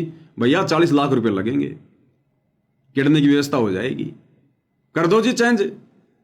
अरे लाओ रे वो भक्तों की किडनी, नाम थोड़ी लिखा हुआ है। तुम्हारी किडनी चढ़ेगी उस नशेड़ी को, और जब तक जिएगा 10-5 साल खूब शराब पिएगा और अपने कर्म फोड़ेगा, और तुम्हारे भी कर्म फूटेंगे साथ में, क्योंकि तुम उसके कर्म फुड़वाने के लिए उसको किडनी दे गए तुम। अरे दान सुपात्र को दिया जाता है, कुपात्र को नहीं दिया जाता। दान चाहे खून का हो, चाहे किडनी का हो, चाहे पैसे का हो। क्या आवश्यकता तुमने? अरे भक्तों को तो किडनी चढ़ती नहीं है, जो भक्ति करेगा उसको तो किडनी की जरूरत ही नहीं है। उसकी तो खराब होगी तो भी परमात्मा ठीक कर देगा। वेदों में लिखा परमात्मा यदि साधक के अंग भी खराब हो गए उनको भी ठीक कर देगा। तो भक्तों को तो तुम्हारी ये किडनी चाहिए नहीं, और जगत वालों को नालायक को तुम क्यों दे रहे हो बकवाद करने के लिए? फिर दुनिया भक्ति करेगी? अरे दुनिया भक्ति करेगी क्या फिर? ये काल ऐसे कर्म फोड़ता है, ऐसे। तूने दान दिया चाहे खून दिया, लेकिन तूने सब कुछ कुपात्रों को दिया, कुपात्रों को। और वोट दिया हो कभी ना कभी 2019 में इसी सतलोक आश्रम वालों ने हरियाणा में कांग्रेस सरकार का समर्थन करवाया तुम लोगों से, वोट डलवाए ना। पूरे देश में बीजेपी का विरोध, कांग्रेस का समर्थन, गुरुजी का आदेश बता दिया, और हरियाणा में उस व्यक्ति का समर्थन करवाया भक्तों से, उस व्यक्ति को वोट डलवाए, भूपेंद्र सिंह हुड्डा को, जिसको गुरुदेव भगवान ने करोथा कांड का मुख्य दोषी बताया। और गुरुदेव ने कह रखा कि उस भूपेंद्र सिंह हुड्डा के तो इतने लंबे लंबे कीड़े पड़ेंगे। उस व्यक्ति को, उस परमात्मा के उस द्रोही को इन आश्रम वालों ने, इस काल ने भक्तों से समर्थन करवा के परमात्मा के विरोधी व्यक्ति का और संगत के सूखे सूखे कर्म फुड़वाए। ये सोच समझ के लिखवाए परमात्मा ने शब्द, मजाक में नहीं लिखवाए। तूने दान दिया चाहे खून दिया, चाहे वोट दिया हो कभी ना कभी। तूने दान दिया चाहे खून दिया, चाहे वोट दिया हो कभी ना कभी। देना होगा जवाब तुझे यहीं का यहीं, आएंगे गुरुजी कभी ना कभी। देना होगा जवाब तुम्हें यहीं का यहीं, आएंगे गुरुजी कभी ना कभी। यहीं का यहीं मतलब किस ब्रह्मांड में? जब जाओगे ना धर्मराय के दरबार में, वहां हिसाब मांगेगा कि बेटा तू कौन होता है दे दान करने वाला। गरीबदास जी कहते हैं पिंड प्राण जिन दीने दाना, गरीबदास जाकू कुर्बाना, कि उस कबीर भगवान ने ये पिंड, ये शरीर मुझे दान में दिया भक्ति के लिए। अरे तू कौन होता है उस परमात्मा के द्वारा दिए गए इस शरीर को दान करने का? तू अधिकारी है क्या? देना होगा जवाब तुझे यहीं का यहीं, उस धर्मराय के दरबार में। भक्तो भक्ति करो बकवाद नहीं, आएंगे गुरुजी कभी ना कभी। फिर क्या चेहरा दिखलाओगे जब पूछेंगे गुरुजी कभी ना कभी।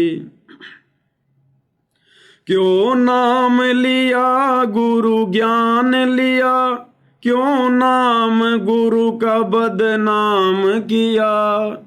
क्यों नाम लिया क्यों ज्ञान लिया, क्यों नाम गुरु का बदनाम किया। आधार ज्ञान को बनाया ही नहीं, आएंगे गुरुजी कभी ना कभी। आधार ज्ञान को बनाया ही नहीं, आएंगे गुरुजी कभी ना कभी। अरे क्यों नाम लिया? क्या तुमने ये ज्ञान सुना? अगर ये सारे उल्टे कुकर्म करके गुरुजी की बदनामी ही करवानी थी तो स्टेडियम बनवा दिया, राजनीति कर रहे हो। 2019 में पूरे देश में इन आश्रम वालों ने भक्तों से कांग्रेस का समर्थन करवाया, कांग्रेस को वोट डलवाए। देश की आधी जनता जो बीजेपी की समर्थक है, संत रामपाल जी को जी भर के गालियां निकाल रही है। ये काहे का संत है, दोगला आदमी है। संतों के काम होते हैं राजनीति करने के। तुम भक्तों की नादानी ने, बेवकूफी ने, बिना सोचे समझे जिस राजनीति से संत रामपाल जी का 36 का आंकड़ा रहा है, इस काल ने तुम लोगों से राजनीति करवा दी और पूरा देश गुरु जी को गालियां दे रहा, जो बीजेपी के जो लोग समर्थक हैं। फिर 2024 में उस कांग्रेस को छोड़ दिया काल ने और नरेंद्र मोदी की गोद में बैठ गए, बीजेपी की गोद में बैठ गए और बीजेपी का समर्थन करवा रहे हैं। नरेंद्र मोदी की हरियाणा की गोहाना रैली में, मध्य प्रदेश की भोपाल रैली में, हरियाणा के मुख्यमंत्री की रैलियों में जा रहे हैं, भक्तों को भेज रहे हैं बसें भर भर के। अब वो कांग्रेस वाले गालियां देंगे। अब 2024 में जी भर के कांग्रेस वालों ने गालियां दी कि ये तो वास्तव में बड़ा दोगला आदमी है, क्योंकि उनको थोड़ी पता है कि आदेश कौन दे रहा है। वो तो ये सोच रहे हैं कि ये संत रामपाल जी के भगत हैं, इनके गुरु जी आदेश दे रहे हैं। अब वो कांग्रेस वाले जी भर के गालियां दे रहे हैं, निंदा चुगली कर रहे हैं, गुरु की बदनामी कर रहे हैं। ये तो वास्तव में दोगला आदमी है, इससे तो राम रहीम अच्छा। उसने कभी इतनी जल्दी कोई पार्टी तो नहीं बदली। वो बीजेपी का शुरू से था, आज भी बीजेपी का है। और ये बाबा रामपाल तो कभी कांग्रेस कभी बीजेपी। तो तूने नाम लिया, तूने ज्ञान लिया, क्यों नाम लिया, गुरु ज्ञान लिया, क्यों नाम गुरु का बदनाम किया। अरे आधार ज्ञान को बनाया ही नहीं, आएंगे गुरु जी कभी न कभी। भक्तो भक्ति करो बकवाद नहीं, आएंगे गुरु जी कभी ना कभी। फिर क्या चेहरा दिखलाओगे जब पूछेंगे गुरु जी कभी ना कभी। और उसके बाद ज्योति पाठ के नाम पर ठगी, बन गए मूर्ख। गुरु कह के थक गया कि गुरु बिन दान पुण्य जो करही, वो मिथ्या हो कबू न फल ही। गुरु बिन माला फेरते, गुरु बिन देते दान, गुरु बिन दोनों बेकार है चाहे पूछो वेद पुराण। गुरु कह के थक गया कि भाई इस धरती पर सतगुरु के अलावा दान धर्म लेने का, ज्योति पाठ का पैसा लेने का कोई भी अधिकारी नहीं है, सुपात्र कोई भी नहीं है। आंख बंद करके तुमने इन काल प्रेरित कुपात्रों के हाथों में, कोऑर्डिनेटरों के हाथों में, आश्रम वालों के हाथों में, नामदान संचालकों के हाथों में, जिनकी एक भी मर्यादा नहीं है, सब गुरु को मानुष मानते हैं, अपने कर्म फोड़ लिए। और तुम्हारी आंखों के सामने वो दान, कभी आरक्षणों में, कभी गुंडों की सीबीआई जांच में, कभी जाटों की धर्मशाला में, कभी अयोध्या के भंडारे में, कभी राजनीति में, तुम्हारे कर्म फूटे कर्म ढंग से। तूने जोत कराई चाहे पाठ कराया, आदेश गुरु का लिया ही नहीं। गुरुदेव ने स्पष्ट कर रखा सत्संग में कि पाठ करवाने से पहले गुरुजी से आज्ञा ली जाती है। गुरुजी से आज्ञा, गुरुजी की आज्ञा के बिना पाठ नहीं करवाया जाता। ये आदेश हैं गुरुदेव भगवान के। अगर दास के पास में होगा तो जरूर आपको दिखाऊंगा। ये रहा, सुनो ध्यान से क्या कह रहे हैं परमात्मा।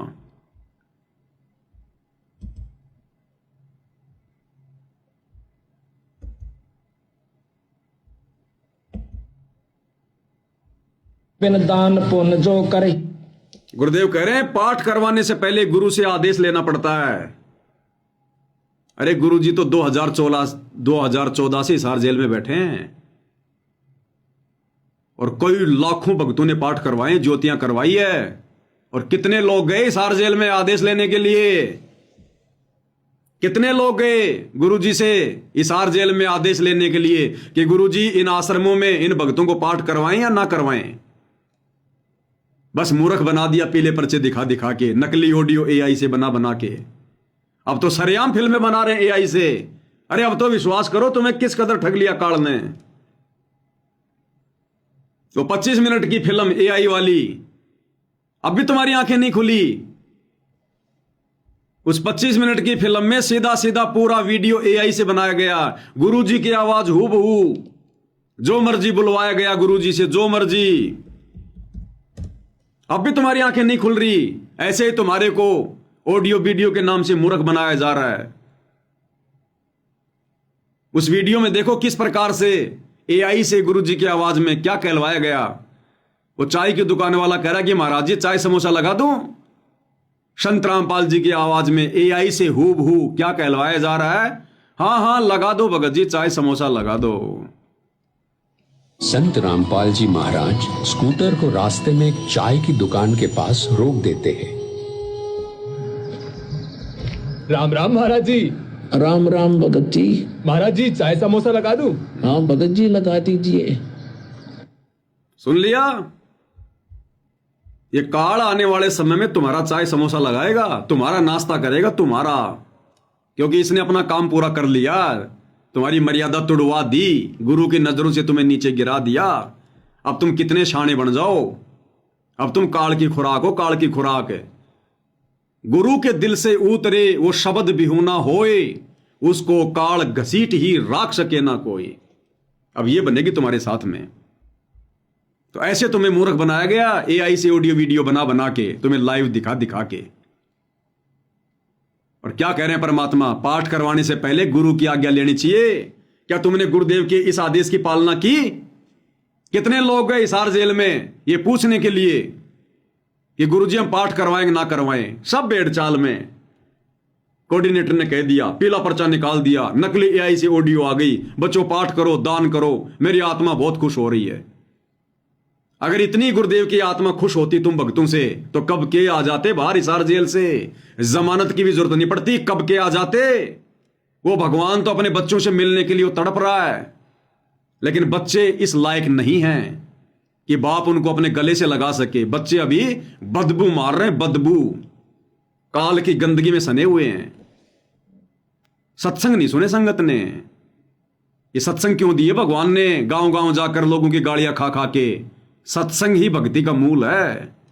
और ये सत्संग तो ना तुमने पहले सुने, ना तुम लोगों को वर्तमान में इन आश्रमों में सत्संग सुनने दिए जा रहे। तो क्या कह रहे हैं परमात्मा पाठ के विषय में कि पाठ करवाने से पहले गुरु की आज्ञा लेनी चाहिए। बिन दान पुण्य जो करही मिथ्या होवे कभू ना फरही। बिना गुरु के जो दान करते हैं मिथ्या जावे, वो कभी नहीं फलेगा।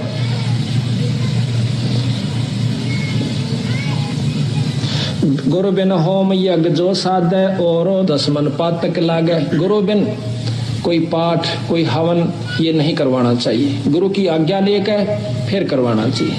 सुन लिया, जिसके सिर पर कृपा गुरु की, वो दुख कैसे पाएगा। जिसके सिर पर कृपा गुरु की, वो दुख कैसे पाएगा।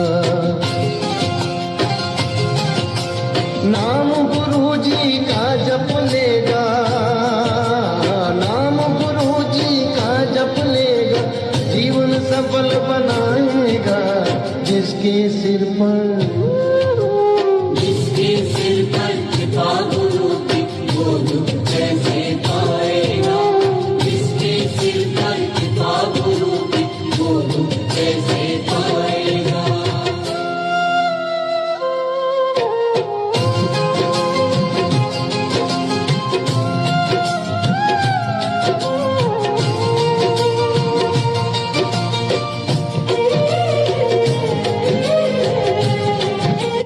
ऐसे वीडियो बना बना के तुम लोगों को समझाया करते थे, ऐसे वीडियो बना बना के दिन रात आंखें फाड़ फाड़ के।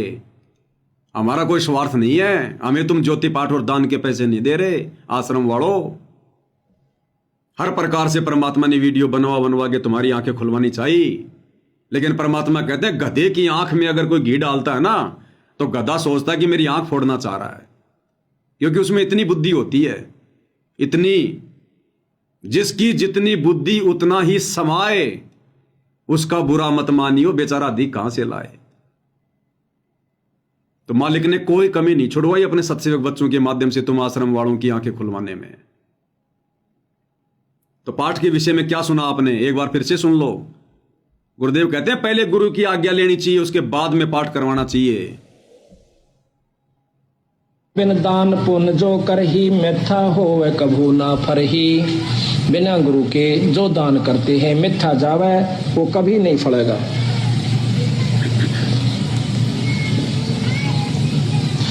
गुरु बिन होम यज्ञ जो साधे, और 10 मन पातक लागे। गुरु बिन कोई पाठ कोई हवन ये नहीं करवाना चाहिए, गुरु की आज्ञा लेकर फिर करवाना चाहिए। आ गया समझ में? सिर पर लिया क्या किसी ने? नाम लेने के बाद में 90% ने तो साक्षात गुरु का चेहरा भी नहीं देखा अभी तक है, और पाठ करवा दिए, ज्योतियां करवा दी, और वो कुपात्र तुम्हारे पैसों पर ऐश कर रहे हैं, तुम्हारे कर्म फुड़वा रहे हैं, आरक्षणों में दे दे के, गुंडों की सीबीआई जांच में दे दे के, राजनीति में लगा लगा के। और कहते हैं दान धर्म करने से तो आत्मा में निर्मलता आती है, पाप कटते हैं। तुम्हारे सिर पर तो पाप और ज्यादा बढ़ रहे हैं। तुम्हारी आत्मा निर्मल नहीं, तुम्हारी आत्मा तो और ज्यादा जो है पत्थर जैसी बनती हुई जा रही है। तुम आश्रम वाले भक्तों का आचार विचार व्यवहार बोलचाल और सात संगति वाले भक्तों का आचार विचार व्यवहार बोलचाल रात दिन का अंतर है। पाठ करवाते करवाते भी तुम आश्रम वालों का व्यवहार उस कव्य जैसा है। भक्तों को गाली गलौज करना, किसी की बात नहीं सुनना, मार पिटाई करना भक्तों के साथ में। तो ये दान धर्म तुम्हारा कहां काम कर रहा है? जबकि गुरु जी कहते हैं दान करने से तो आत्मा में निर्मलता आती है। और तुम तो वज्र के जैसे बनते जा रहे हो, वज्र के जैसे, क्योंकि तुम्हारा ये ज्योति पाठ सफल नहीं है। गुरु की आज्ञा तोड़ के, गुरु के सत्संगों के विरुद्ध, और राजनीतियां करने वालों का और करवाने वालों का पाठ कभी सफल होता है? राजनीति में शामिल होने वाले तो पाठ करवा रहे हैं, और राजनेताओं के तलवे चाटने वाले आश्रमों में बैठकर पाठ कर रहे हैं। बहुत जल्दी जाओगे दोनों स्वर्ग में, बहुत जल्दी। स्पेशल विमान आएगा तुम्हारे लिए तो सतलोक से, स्पेशल। तो परमेश्वर ने किस कदर हर पॉइंट पर भक्तों की आंखें खुलवाने का प्रयास किया। लेकिन भाई परमात्मा कहते हैं, भाई जैसे सूरज के आगे बदरा ऐसे कर्म छयारे, और प्रेम की पवन करे चित मंजन झिलके तेज नयारे। तो प्यार की पवन नहीं चली तुम्हारी, तुम्हारे पाप कर्म नहीं कटे भाई। तो ये दान धर्म भी तुम लोगों ने सोच समझ के नहीं दिया, ज्ञान की कमी के कारण। तूने जोत कराई चाहे पाठ कराया, आदेश गुरु का लिया ही नहीं। तूने जोत कराई चाहे पाठ कराया, आदेश गुरु का लिया ही नहीं। धन सोच समझ के दिया ही नहीं, आएंगे गुरु जी कभी ना कभी। धन सोच समझ के दिया ही नहीं, आएंगे गुरु जी कभी ना कभी। अरे गुरुदेव कहते हैं पात्र को पात्र विचार के ताही दीजिए दान। ये पात्र और कुपात्र का विचार करके उसके बाद में दान धर्म देना चाहिए। लेकिन तुम लोगों ने तो आंखें बंद करके अपने कर्म फुड़वाए। भक्तो भक्ति करो बकवाद नहीं, आएंगे गुरु जी कभी ना कभी। फिर क्या चेहरा दिख लाओगे जब पूछेंगे गुरु जी कभी ना कभी। और 2014 के बाद में आंख बंद करके आश्रम वालों के आदेशों पर इन आश्रमों में जाना, कभी सिंहपुरा में, कभी रोहतक में, कभी मुंडका में, और खा खा के धक्के अपनी दुर्गति करवा के, और भक्ति से दूर होके बैठे हो आज तुम। भक्ति से दूर होके शतलोक आश्रमों से जुड़े हुए एक भी व्यक्ति को आत्मिक शांति नहीं है। एक भी व्यक्ति को किसी न किसी बात को लेकर जरूर परेशान है, जरूर दुखी है, मानसिक टेंशन है, संसार में रमा हुआ है, घुसा हुआ है, पैसे कमाने में दौड़ लगा रखी है, क्योंकि काल बैठा सिर पर भक्ति नहीं करने देगा। और खाओ धक्के इन आश्रमों में। तुम्हारा घर तो शमशान घाट है। अरे जिस घर में तुमने दरबार लगा रखा, ज्योति लगा रखी है, दंडवत करते हो, आरती करते हो, सत्संग सुनते हो, शमशान घाट है क्या? वो आश्रम नहीं है। लेकिन तुमने कभी अपने घर को आश्रम बनाया ही नहीं। और तारीखों पे जा जाके तुमने क्या ड्रामे किए वो तुमने देख लिए। जज का रवैया, पेशी पे गया ना मुंडका गया, रोहतक में धक्के खाए ही नहीं।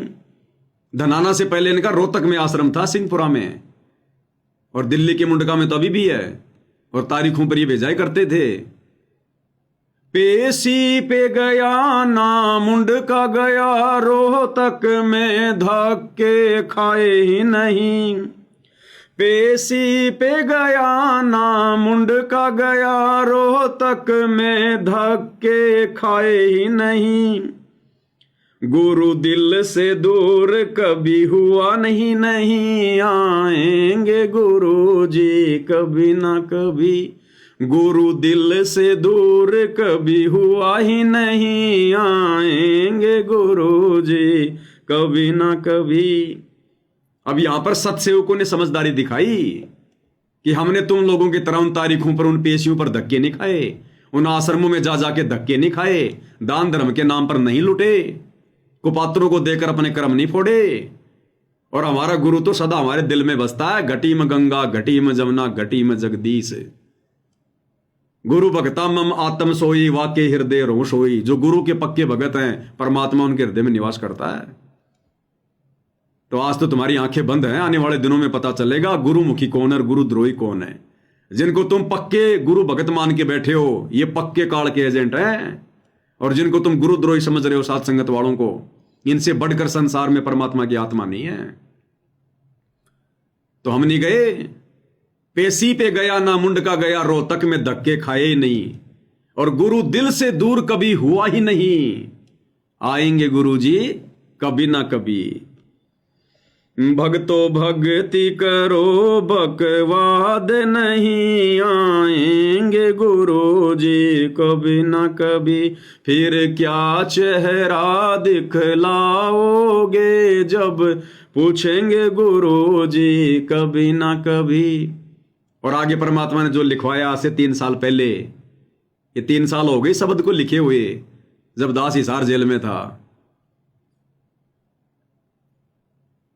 परमात्मा दास को प्रेरणा करते थे कि ये संगत के कर्म फुड़वाएंगे गुरु जी के परिवार वाले, ये गुरु जी का परिवार।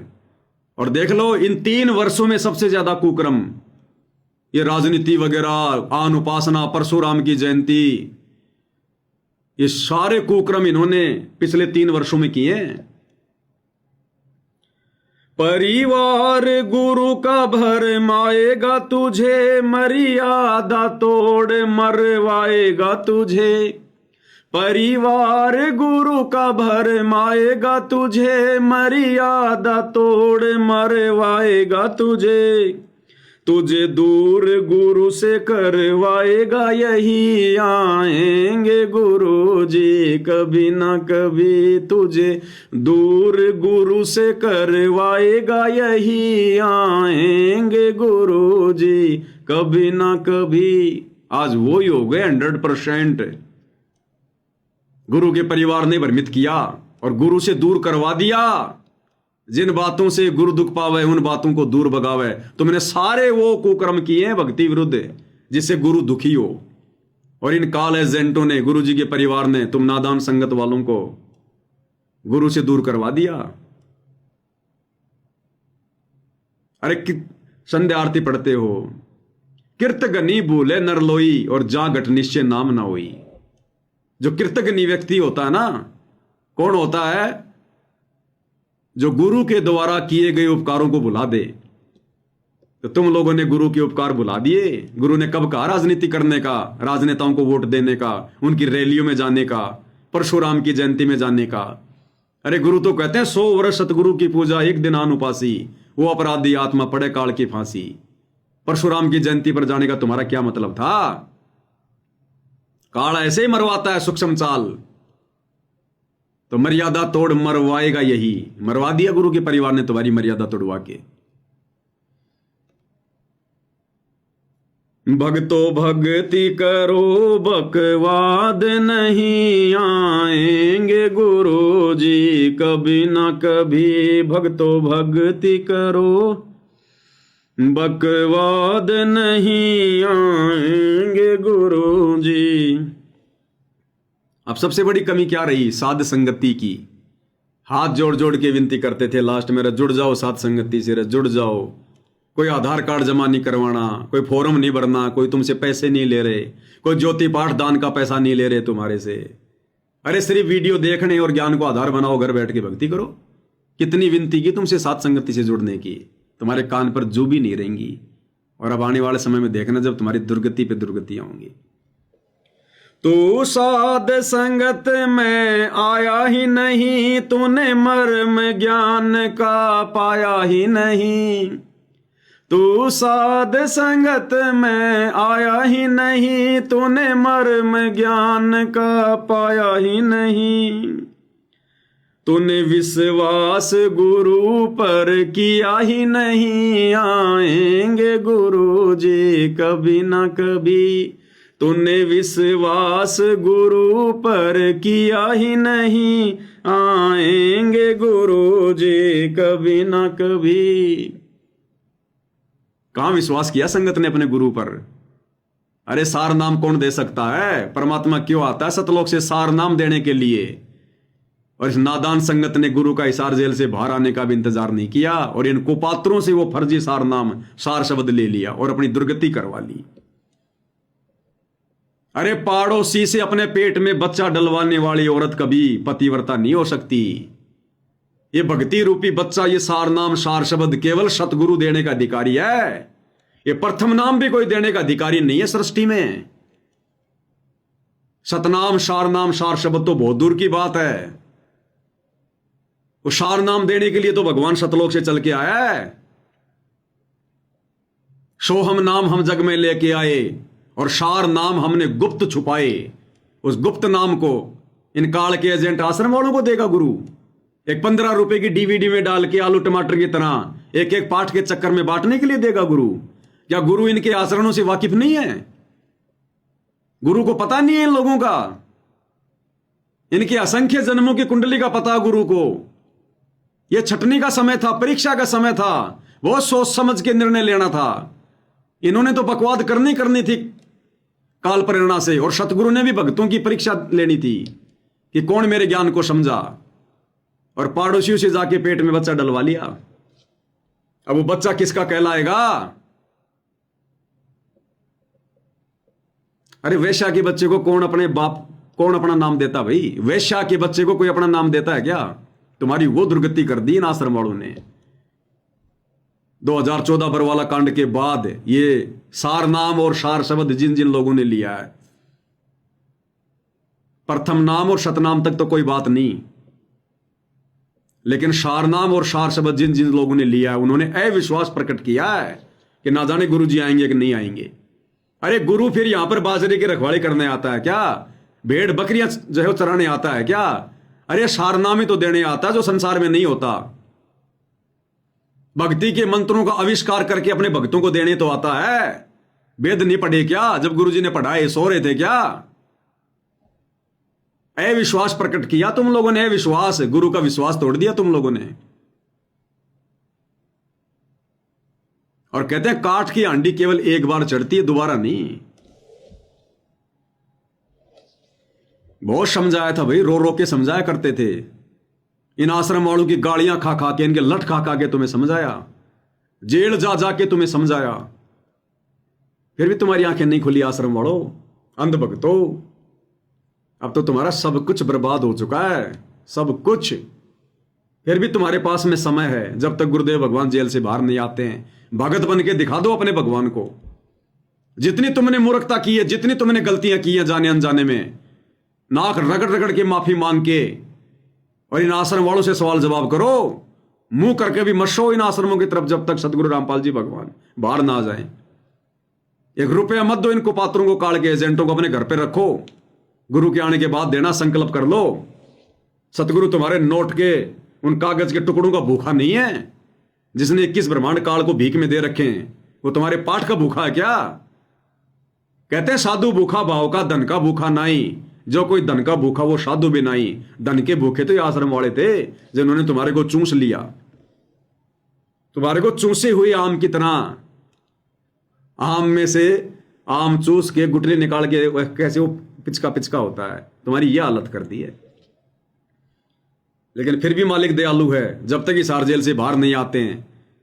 अगर तुम लोगों ने फिर भी ज्ञान को आधार बनाया, साथ संगति से जुड़े, मालिक से रो रो के अपने उन तमाम कुकर्मों की जो मैनेजमेंट वालों ने तुम लोगों से करवा के मर्यादा तोड़वा दी है, अगर तुमने उनका प्रायश्चित किया और आगे से ज्ञान आधार से चले, अभी भी मालिक दयालु है। नहीं तो तुम्हारी नैया डूब चुकी है नैया। तो भाई समझा सकते हैं, विनती कर सकते हैं, इससे ज्यादा कुछ नहीं। तो भाई और बहनों, परमेश्वर की बहुत बड़ी रजा, बहुत बड़ी दया। और कुछ एक भगत भाइयों की जो थालियां, जिन्होंने जो एड्रेस वगैरह भेज रखे हैं, भाई और बहनों, क्या कि सतगुरु महिमा की जो पुस्तकें हैं वो समाप्त हो गई हैं। तो वो पुस्तकें हमने छपने के लिए दे रखी हैं। 10-15 दिन लगेंगे कम से कम, क्योंकि बार बार फिर थोड़े भेजेंगे तुम्हें। तो पुस्तकें आ जाती हैं, क्योंकि पुस्तकें छपने में टाइम लगता है। तो 10-15 दिन के अंदर अंदर पुस्तक छप के आ जाएगी। तुरंत उसके बाद में जिन जिन भाइयों के एड्रेस आए हुए हैं सबको थालियां बाय कोरियर भेज दी जाएगी। इसलिए थोड़ा सा धैर्य रखें, मालिक दया कर देंगे। तो भाई और बहनों, आज की साथ संगति में केवल इतना ही। परमेश्वर जी के आशीर्वाद से सतगुरुदेव भगवान हम सबको आशीर्वाद दे, हमारा मार्गदर्शन करे, हमें भक्ति मार्ग पर दृढ़ता से आगे बढ़ाए। इसके साथ साथ संगति को विराम देते हैं। बंदी छोड़ सतगुरु रामपाल जी परमेश्वर जी की जय हो।